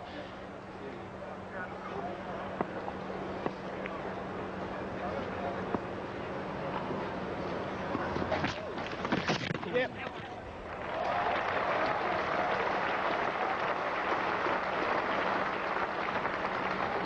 Small crowd here at Eden Park, but you can feel that they are riding every single ball.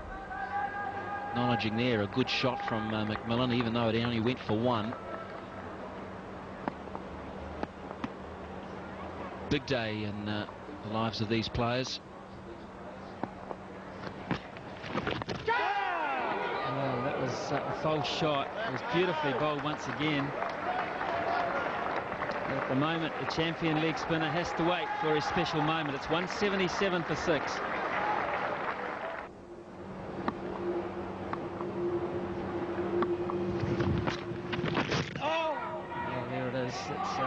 Looking at now, Ferrari's going to have to dash here, and he does.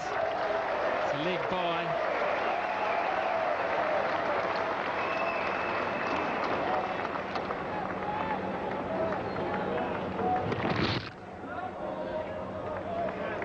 So the last ball before lunch here for Shane Warne to McMillan.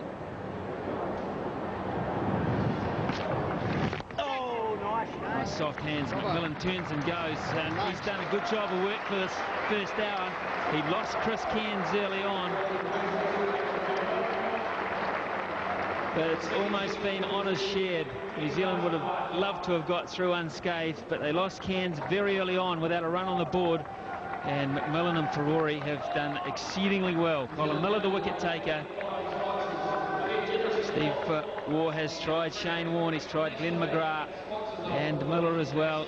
He knows it's just a case of time. He's happy with the conditions, Shane Warne, and he's happy he's doing his job right. Good chat between the two batsmen. Lunch will taste okay. There's plenty more before dinner. McMillan not out 64, Ferrari not out 23. Cairns batsman to go, caught by the Australian captain at mid-wicket off the off-spinner Colin Miller for 20. 183 for 6. McGrath, who bowled 8 overs, none for 5 before lunch, has been replaced by Brett Lee, who will be, no doubt, when he gets his rhythm organised, trying to find some of that reverse swing, which he's capable of doing. Very good start to what everybody hopes is a long Test career for Brett Lee. Shane Warne would have been nervous at lunch as well, but no more so than these two batsmen. This is Adam Perori on 23, and Brett Lee with no gully, a man at third man protecting the boundary. First ball after lunch. Good running, good start.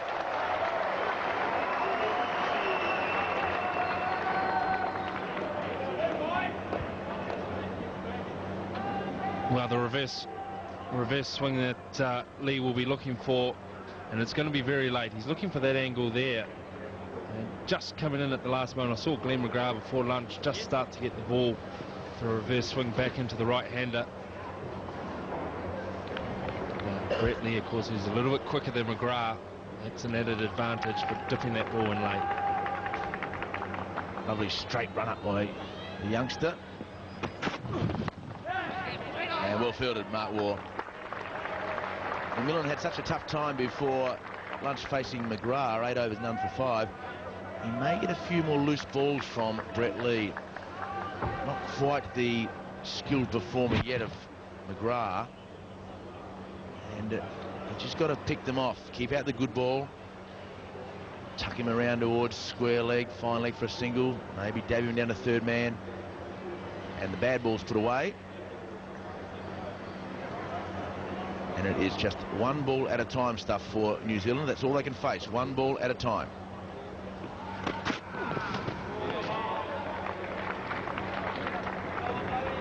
.135 Ks, Lee, so already he's 5 Ks faster than McGrath, who was around about the 130 K mark.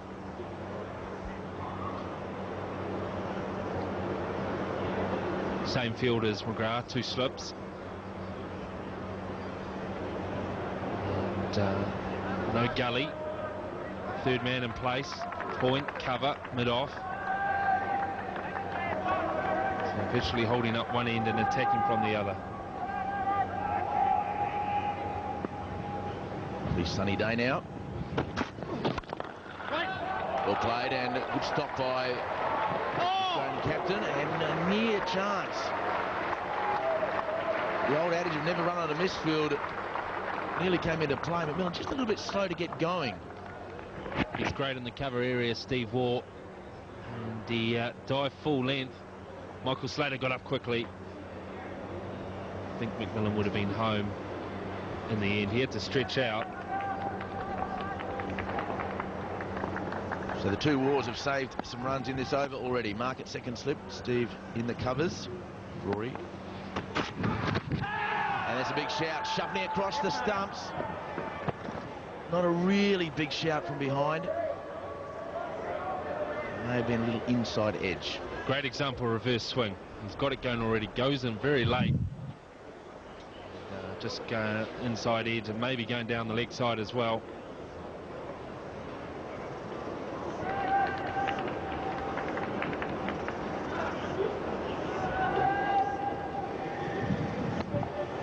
See on the stifled appeal from Brett Lee.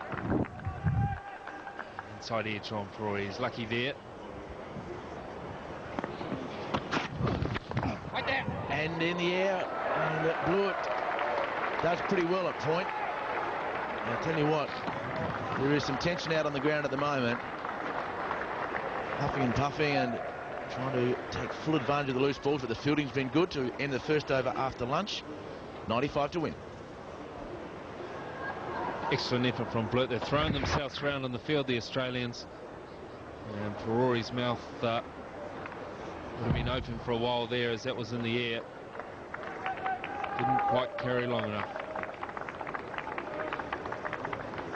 So Shane Warne to continue from the other end. And we'll have a couple close infielders to Ferrari. Millen, 8 4s and 2 6s. He's on 65. The sweep. And that is a good shot because he's gone in front of square leg. And a nice tension-relieving hit for McMillan and giving the champion bowler something to think about. He's taken this one early from Shane Warne to make sure he gets it in front of square leg. And got good contact on the bat. Takes it nice and early, and well in front over the mid-wicket area. Well into 69. Oh, nice, Shane. Oh. Good over for McMillan. He's gone to 69. It is 191 for 6. Brett Lee, he needs that reverse swing working. For the short one. And that's gone over Gilchrist. That is a fast delivery. A slow pitch. And he's able to bowl a bouncer that hits the shoulder of the batsman. And it goes over the head of Gilchrist. That is genuine pace, regardless of what the radar says. He's put us back into this one, Lee. Great length too. Very quickly. Hits Prori on the elbow. And it's leg byes because he was taking evasive action. And a misunderstanding there. Boy, this is quick. Hits the elbow of Adam Prori and flies over Gilchrist's head.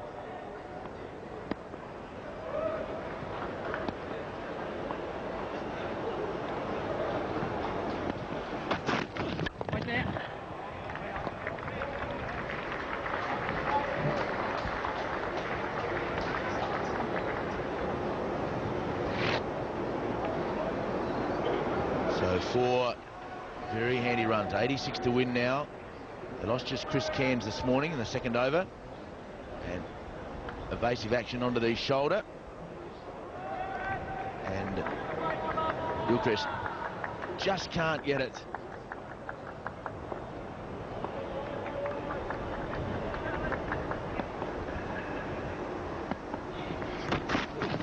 Well bowled. Good. Great battle out there at the moment between the bowler and the batsman. And just starting to get the ball to dip in right at the last moment. Ball holds its line to late. Really comes back in sharply. Don't want to be caught on the crease playing one of those ones.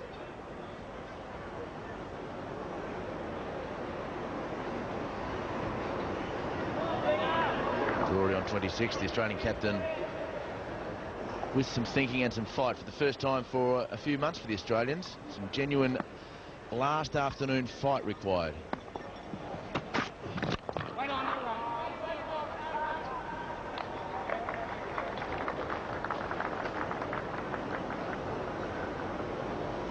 Partnership now has moved on to 44 in just 65 minutes. Very good considering the pressure that these two men have been under. Rory's made 26 of that partnership.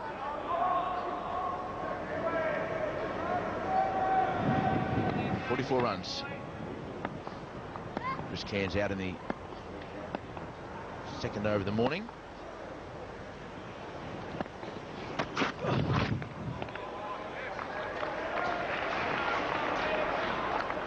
Steve Waugh took over a year or so ago from Mark Taylor, and not a great start to his Test captaincy record when Australia just drew the series this time last year in the Caribbean 2-all, then drew the one-day series 3-all, went to Sri Lanka, drew the one-day series there and lost the Test series, and then this run of 7 consecutive victories started in Zimbabwe and Harare, and then the 3 against Pakistan and 3 against India in Australia.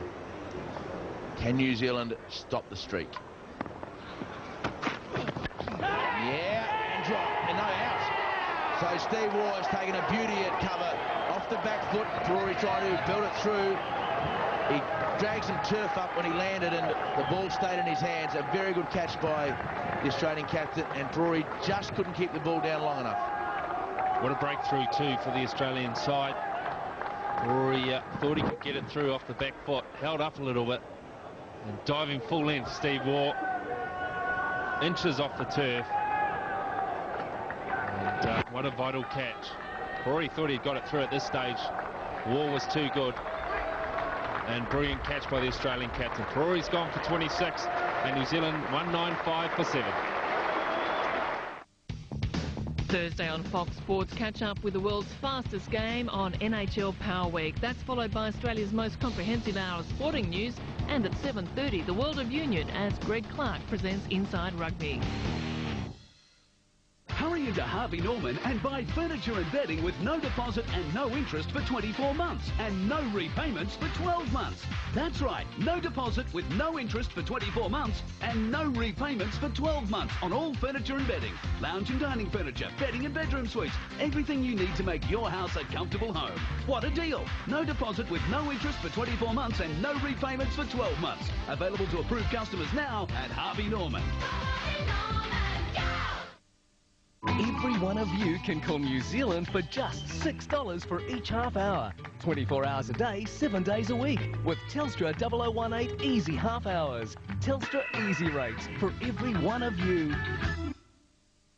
Having made the new Nissan Maxima even more powerful, we improved road holding. Having improved road holding, we made it even safer. After making it even safer, we made it even quieter, even roomier, and even more luxurious. Oh, the other thing we changed is the price. The new Nissan Maxima, now from only $36,990. Just wait till you drive it. Just wait till you drive it. Daniel Vettori, the youngest man in the history of the game to take 100 wickets as a spinner. This is Shane Warne. And a big shout from behind, and umpire Venkat thinking about history. He made the right decision. It might have been Warne straight one by his reaction. We've got a fairway forward here, Craig McMillan.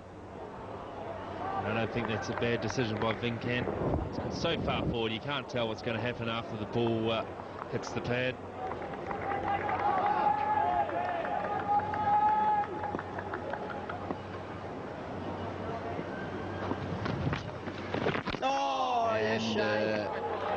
Sneaking in towards the pads and stumps of McMillan. Now this is a brilliant follow-up to the LBW appeal. The wrong in or possibly the top spinner hurries on. And McMillan just down in time.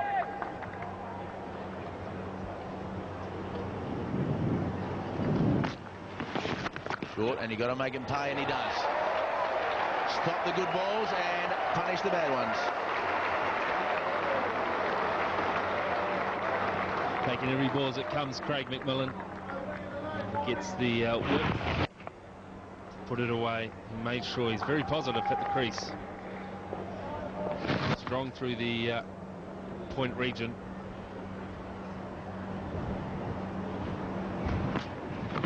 Ball. 82 required now by New Zealand. 3 wickets for Australia. Just Wiseman and a duel to come.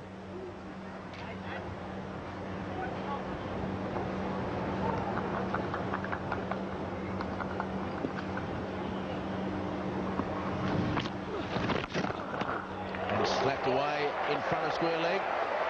Another very good shot. So 2 boundaries in the over, and it's now under 80. He did this in Warne's previous over, taking the ball nice and early so he gets it front of square. There's no fielder out there, so this is the wicket that fell in the previous over. Adam Perori was the man trying to force Lee through the offside. Great catch by Steve Waugh. Very hard to take, diving in front of him. The ball was always going to be dying.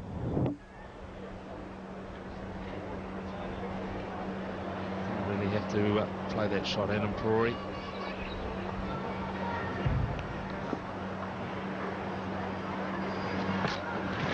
Now it's in the air. It's in the air, and dropped.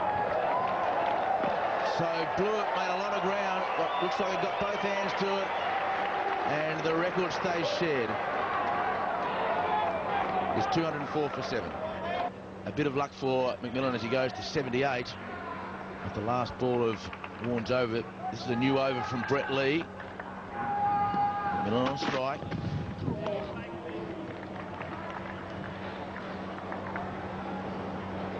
Shane Warne must have thought that the record was his. McMillan took him on, sliced it over, backward point, blew it. Great diving effort and just fell out at the end. He ran a long way. The ball just swerving away from him and in front of him. Blewett watching himself on the screen.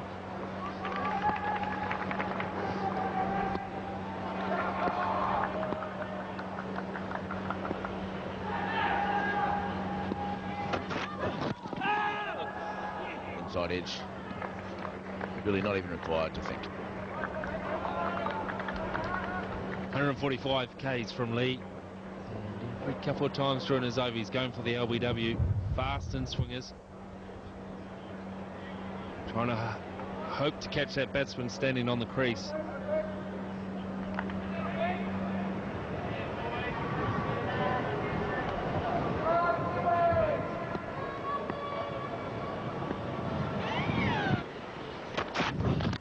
And that's in the air and gone. Very good catch by Shane Warne. Perfect length bowling by McGrath and by Brett Lee. The same length that McGrath bowled before lunch, and Brett Lee's been rewarded. And McMillan, after such a terrific struggle, finally goes to a very good ball and a good catch by Shane Warne at first slip. Double breakthrough by Lee. Got rid of Prori in his previous over. This one is an excellent delivery. Catching the edge of the bat. A good catch by Shane Warne.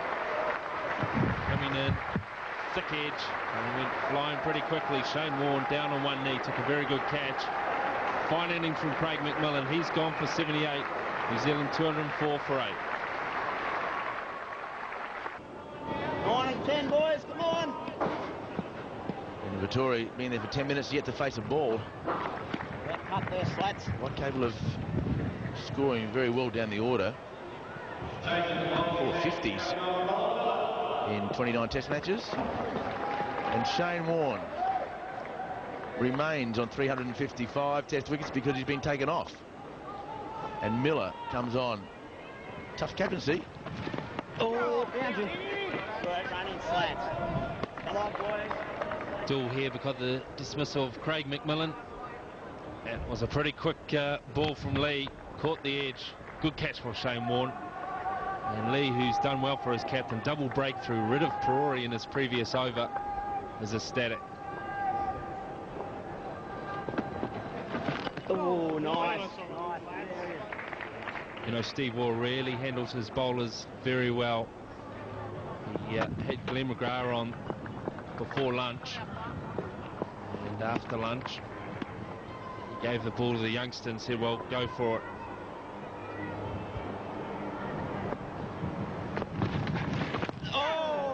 And outside half of the bat, they look for a single and a bit of a fumble and no run. Understandable by the batsman. The crowd don't like it. They wanted the single, but fielding's been very good, and Michael Slater scrambling after the ball to prevent any run did pretty well. Just an indication of the pressure on the New Zealand batsman now. They saw the ball had been the batsman. Probably was one there, but Slater was up quickly, created some doubt. And what a good catch from Shane Warne. So Miller gets a fifer. Very good catch by Warne. That's 2 and a few balls he's taken. And Miller gets the outside edge of Vettori's bat. And the dangerous left-hander goes. Good decision from Steve Waugh to bring on Miller as well. Bite and turn. Well bowled Colin Miller. First fifer in Test cricket. What a special moment for him. And looks like could be a winning victory too. He'll treasure that. Gets the wicket off Vettori for no score. New Zealand 204 for 9. Paul Wiseman comes to the crease. Shane Warne taking 2 very good catches at first slip in 4 balls. One off Lee and then a very good one off Miller. And in the air again. No edge. Bowling very well, Colin Miller. Well, this is the wicket that gives Colin Miller his first fifer in Test match cricket. And what a beauty as well. Pitching off stump, turning. Good catch at first slip. And a good milestone for him. 4 men around the bat and a short mid-wicket for Paul Wiseman, the off-spinner. Oh, great. And he thought about slapping it to mid-wicket, but Miller ends his over with 5 wickets under his cap, and congratulations from his teammates. It is 204 for 9.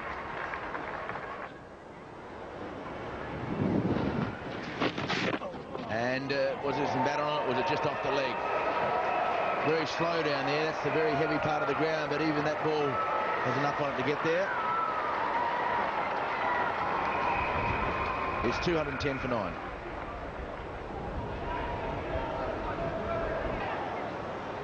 A scorecard of that Colin Miller would like to show his kids whenever he has them. 210 for 9. And the line dancing continues by Simon Doull. Well, Simon Doull initially looks to play this one, and then once it's passed, he shows maybe what he should have done and was leave it. So 2 shots in 1 there from Simon Doull. Plays it. Whoops, I'll try and leave it as well. Fortunately, it was already in Gilchrist's gloves. Not easy for the tailenders to come out and play someone like Brett Lee. Not easy for the upper order to do it as well. 2 for 32 from 11.1 overs for the young speedster.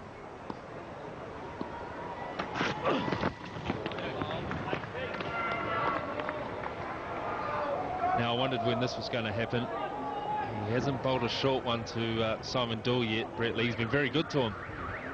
And it's only a matter of time before he decides to chuck in the bouncer. And, well, that's not a good sign, David, is it? One of the selectors is on the phone. No. Next test a couple of weeks away. Week and a half away. Friday week in Wellington.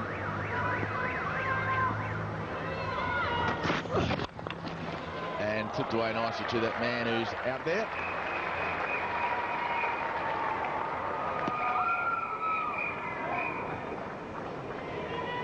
Now, Brett Lee got rid of Paul Wiseman in the first innings with the very quick Yorker.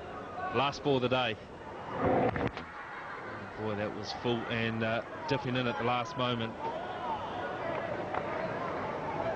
Dion Nash see the rest of the summer out with a back injury.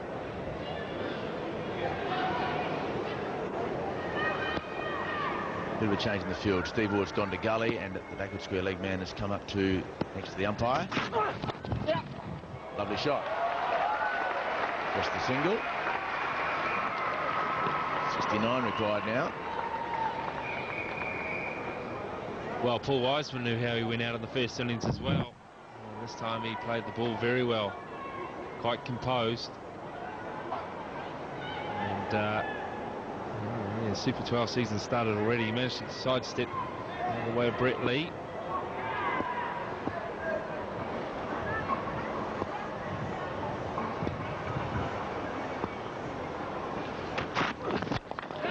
And he stood there and he smacked it towards mid-on. They look for 2. Get a couple of runs.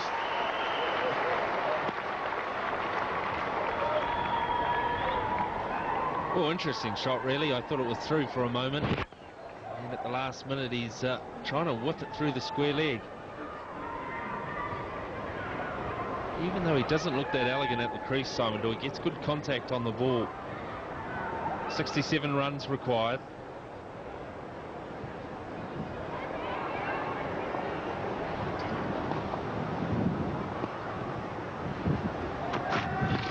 And that's wide, and he had a go at it. Just stepped away momentarily. That got him away from the ball, and a smile between the 2 fast bowlers. It's 2:14 for 9. Well, he really tried to put this one over the offside. Simon Doull. Everything was loaded on it. And Brett Lee comes down and says, well, what sort of shot is that, mate? Oh, this is interesting. Steve Waugh bringing on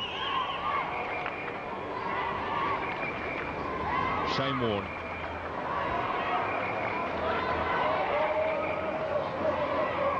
Just to add to the intrigue of what's been a very good test match. There's 1 wicket remaining in the match, and Warne needs 1 wicket to break Dennis Lee's Australian record.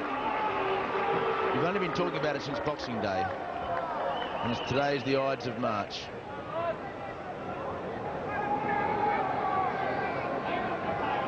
Good move, actually, regardless of the record situation. Ball spinning away from the 2 tailenders who look like they're prepared to have a go at Warne.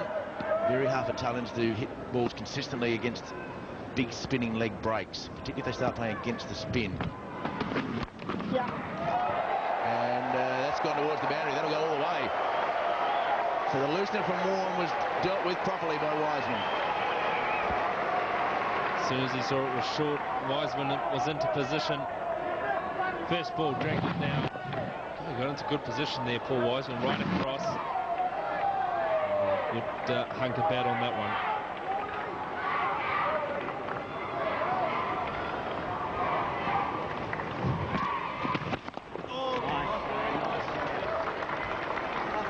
No doubt Shane Warne will be anxious, as is everybody else.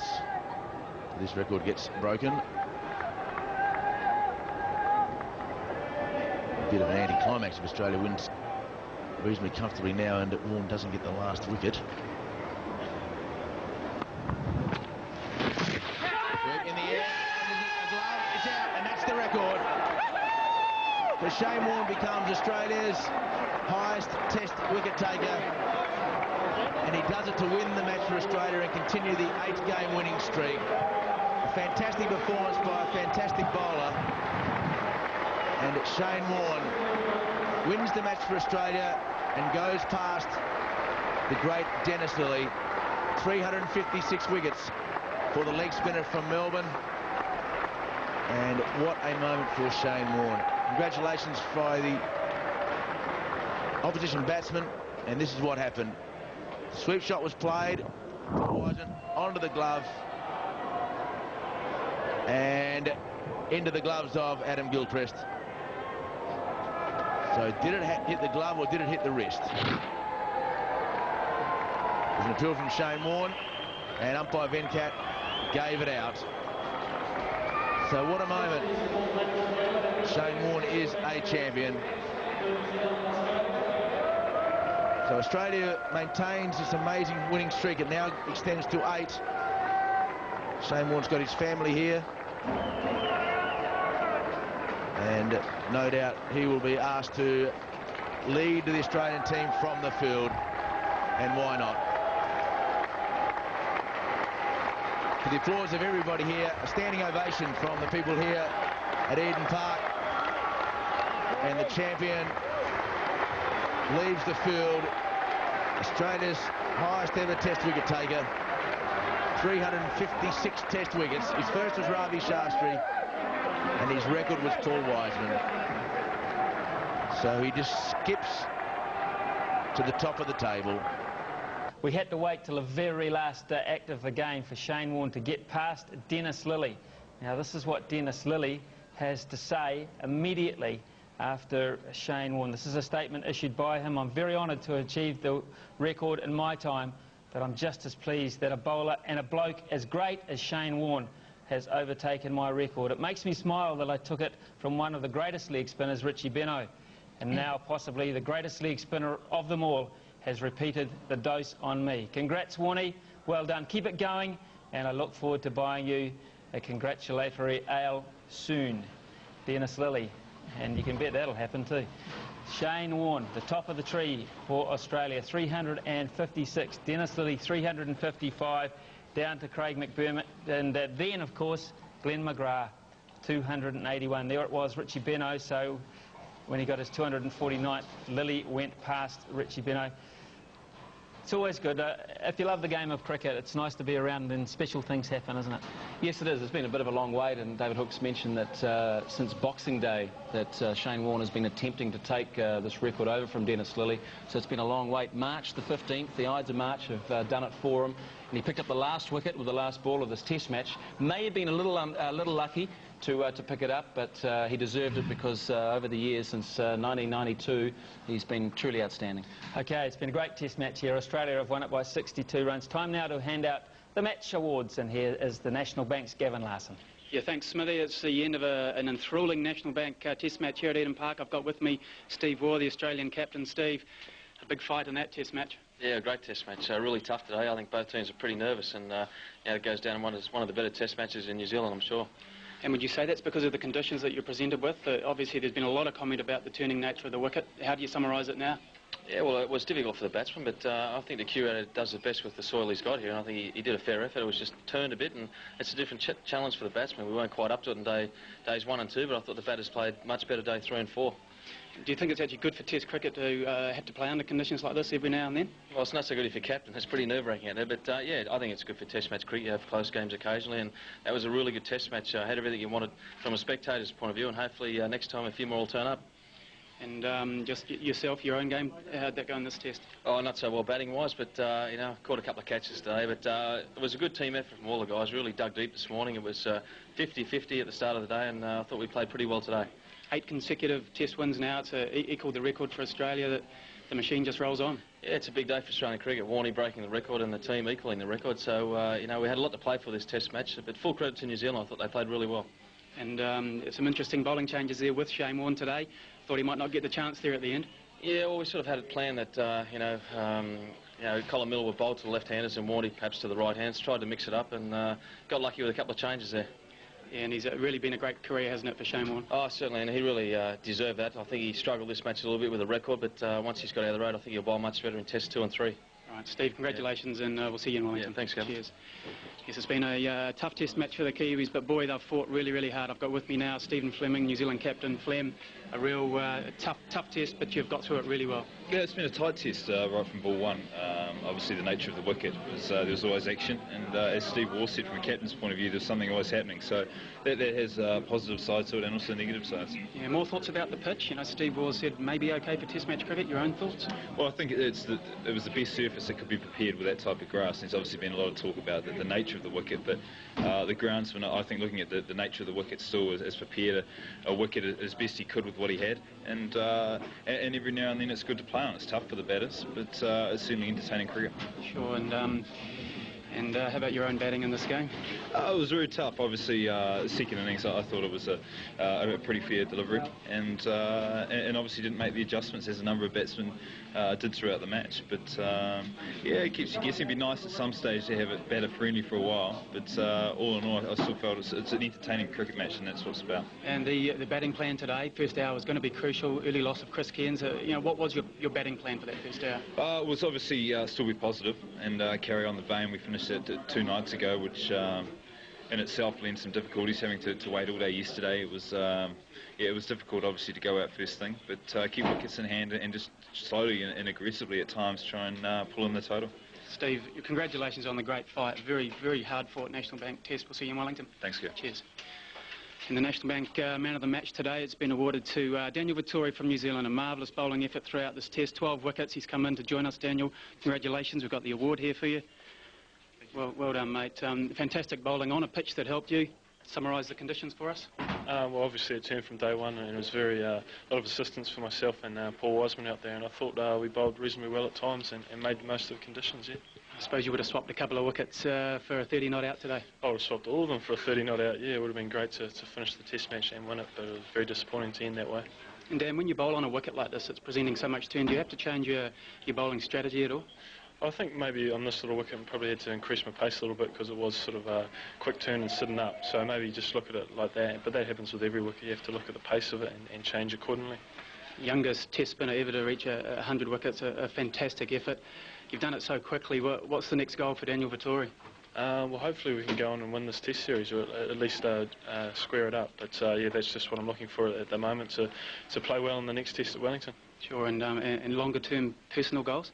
Oh, you know, just to play for a long time. I mean, I'd love to play 100 tests for New Zealand. That would be the ultimate goal, and I think if you play that long, everything sort of takes care of itself. Sure. Dan, congratulations. Great bowling out there in this National Bank Test match. See you in Wellington. Thanks, Kev. Cheers. And Smithy, back to you. That's the end of the National Bank presentations. Thanks, Gav. A little bit downcast, wasn't he, Daniel Vettori? I think it reflects the mood of the New Zealand player. 12 wickets and you still can't get much of a smile on your face. They tried very hard, but we awarded them the 5 points, that's for sure, because it was a magnificent, monumental performance from a 21-year-old. Don't forget that either. Mark Waugh 3 points because that 72 he scored, and the other runs that he scored, the 35 in the second innings, 100 runs for the match.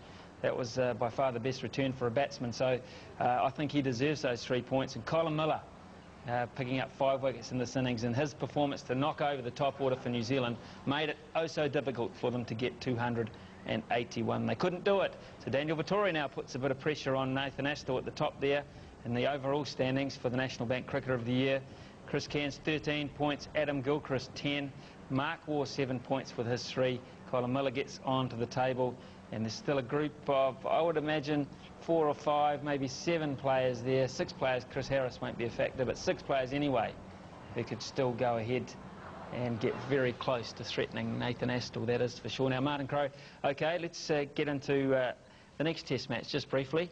What did New Zealand do at the top of the order?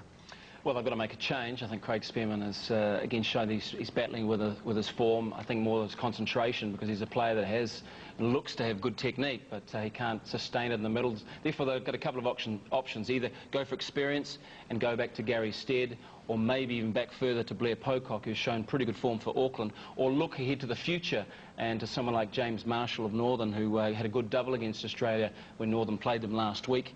There's obviously a game to go with Australia playing Central and Shell Trophy cricket in between these Test matches to perhaps someone else to put their hand up, but I'd probably look at those three players. I think they have to make the change. That's the first thing.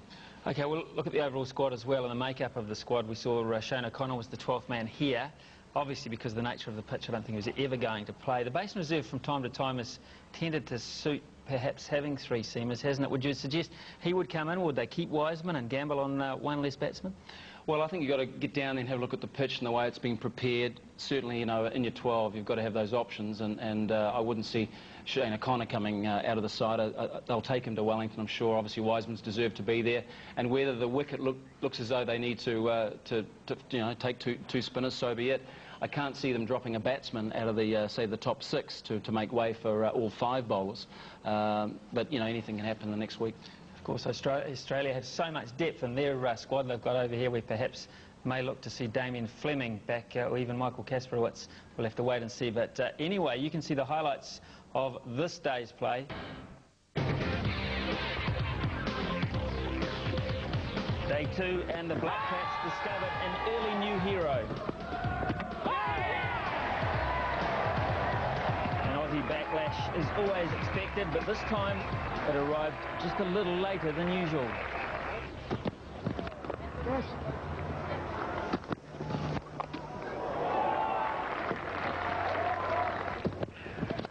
And then late in the day, when the Kiwis really needed it, some selectorial faith was finally repaid. So what of today, day 3? Well, it might be a little easier to perhaps predict the weather than the outcome of this match at this stage. And courtesy of our Sky Weather Channel, we can confirm that it's going to be generally fine. There was some suspicion of some showers around. There's a bit of cloud cover at the moment, but we're told no rain. Very gentle southwesterly once again, and temperature around about 23 degrees. Good morning, and thanks for joining us here on Sky Sport 2 for the 3rd day of this final Test match in the National Bank Series. And I would imagine that barring accidents and barring the weather intervening, this could well be the last day, because it's been such a freaky Test match. Yesterday, for instance, on what we thought was a good batting pitch, 306 runs, sure, but 12 wickets as well, and I really have to say that that was totally unexpected. One of the features of the day, Shane O'Connor, his first 5-wicket bag for his country, 5 for 51. The other feature was the partnership between Adam Gilchrist, 75, and Damien Martin, left stranded by Colin Miller on 89 not out. That would have been his maiden Test century. So the overall situation, New Zealand lead by 38 runs. They have 7 wickets in hand. Their tail is weaker than usual, and David Hooks, I would suggest that the way this game is going trend-wise, this could be it.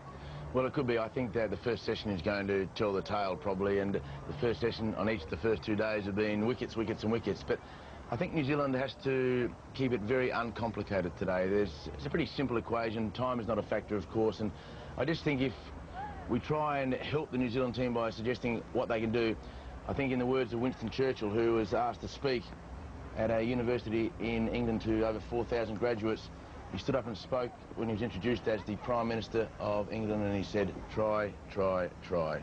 And I think for New Zealand's sake, they can replace those 3 words with fight, fight, fight. That's all they have to do today. And what they have to do is not worry about extraneous situations, not worry about things that can not control what they are doing. That little circle there says watch the ball. All the other stuff outside it is irrelevant. Scoreboard, pitch, total, selectors, what you say in, what Martin Crowe says, the super screen. We don't want to see players watching the super screen and then getting annoyed and thinking in their own minds, I wonder what they're saying about me now. That stuff is garbage. Weather, what the media say, umpires' decisions, opposition players, just watch the ball, each and every ball. That is it. That is all New Zealand can do, and they can only play 1 ball at a time. Just keep it simple. So the scenes here, still a pretty good crowd starting to build up for this, the Sunday. And this is the situation for the New Zealand second innings. They lost Matthew Horn, and what a mistake that was, being run out when you're still in debit, run out for naught. That will have haunted him last night, I'm sure, as he tried to sleep. Matthew Sinclair, LBW to Miller for the third time in the series, for 24, playing across the line. Stephen Fleming strangled down the leg side by the off-spinner as well. And he was most distraught when he left the park here in Hamilton. 2 for 20 for Colin Miller. He's a sleeper, isn't he? He sneaks up on him, McGrath, Lee, Miller and Warren. A four-pronged attack to try and pick up these 7 wickets here as cheaply as possible, and then try and knock off the runs to take the series 3-0. Looks from that as if Spearman will be on strike, receiving the first ball. Time to go upstairs and join our first commentary pairing for the day, Gavin Larson and David Hooks. Thank you very much, Ian, and hello and welcome to wherever you may be watching this coverage. I'm sure we're in for yet another fascinating day. The first 2 days have been quite unbelievable, really. It's been a number of players from both sides. They're equally as unsure as to why the wickets have fallen as everybody else at the ground. Michelle Mann took 5 wickets in the first innings, bowled with some blistering pace at times, and he's going to bowl the first ball on the 3rd morning, 20 minutes after the scheduled start. And yesterday we saw Shane O'Connor get some genuine swing. 3 early wickets in his 5-over spell. And I'm sure that the Australians will be hoping that the cloud cover offers the same assistance to the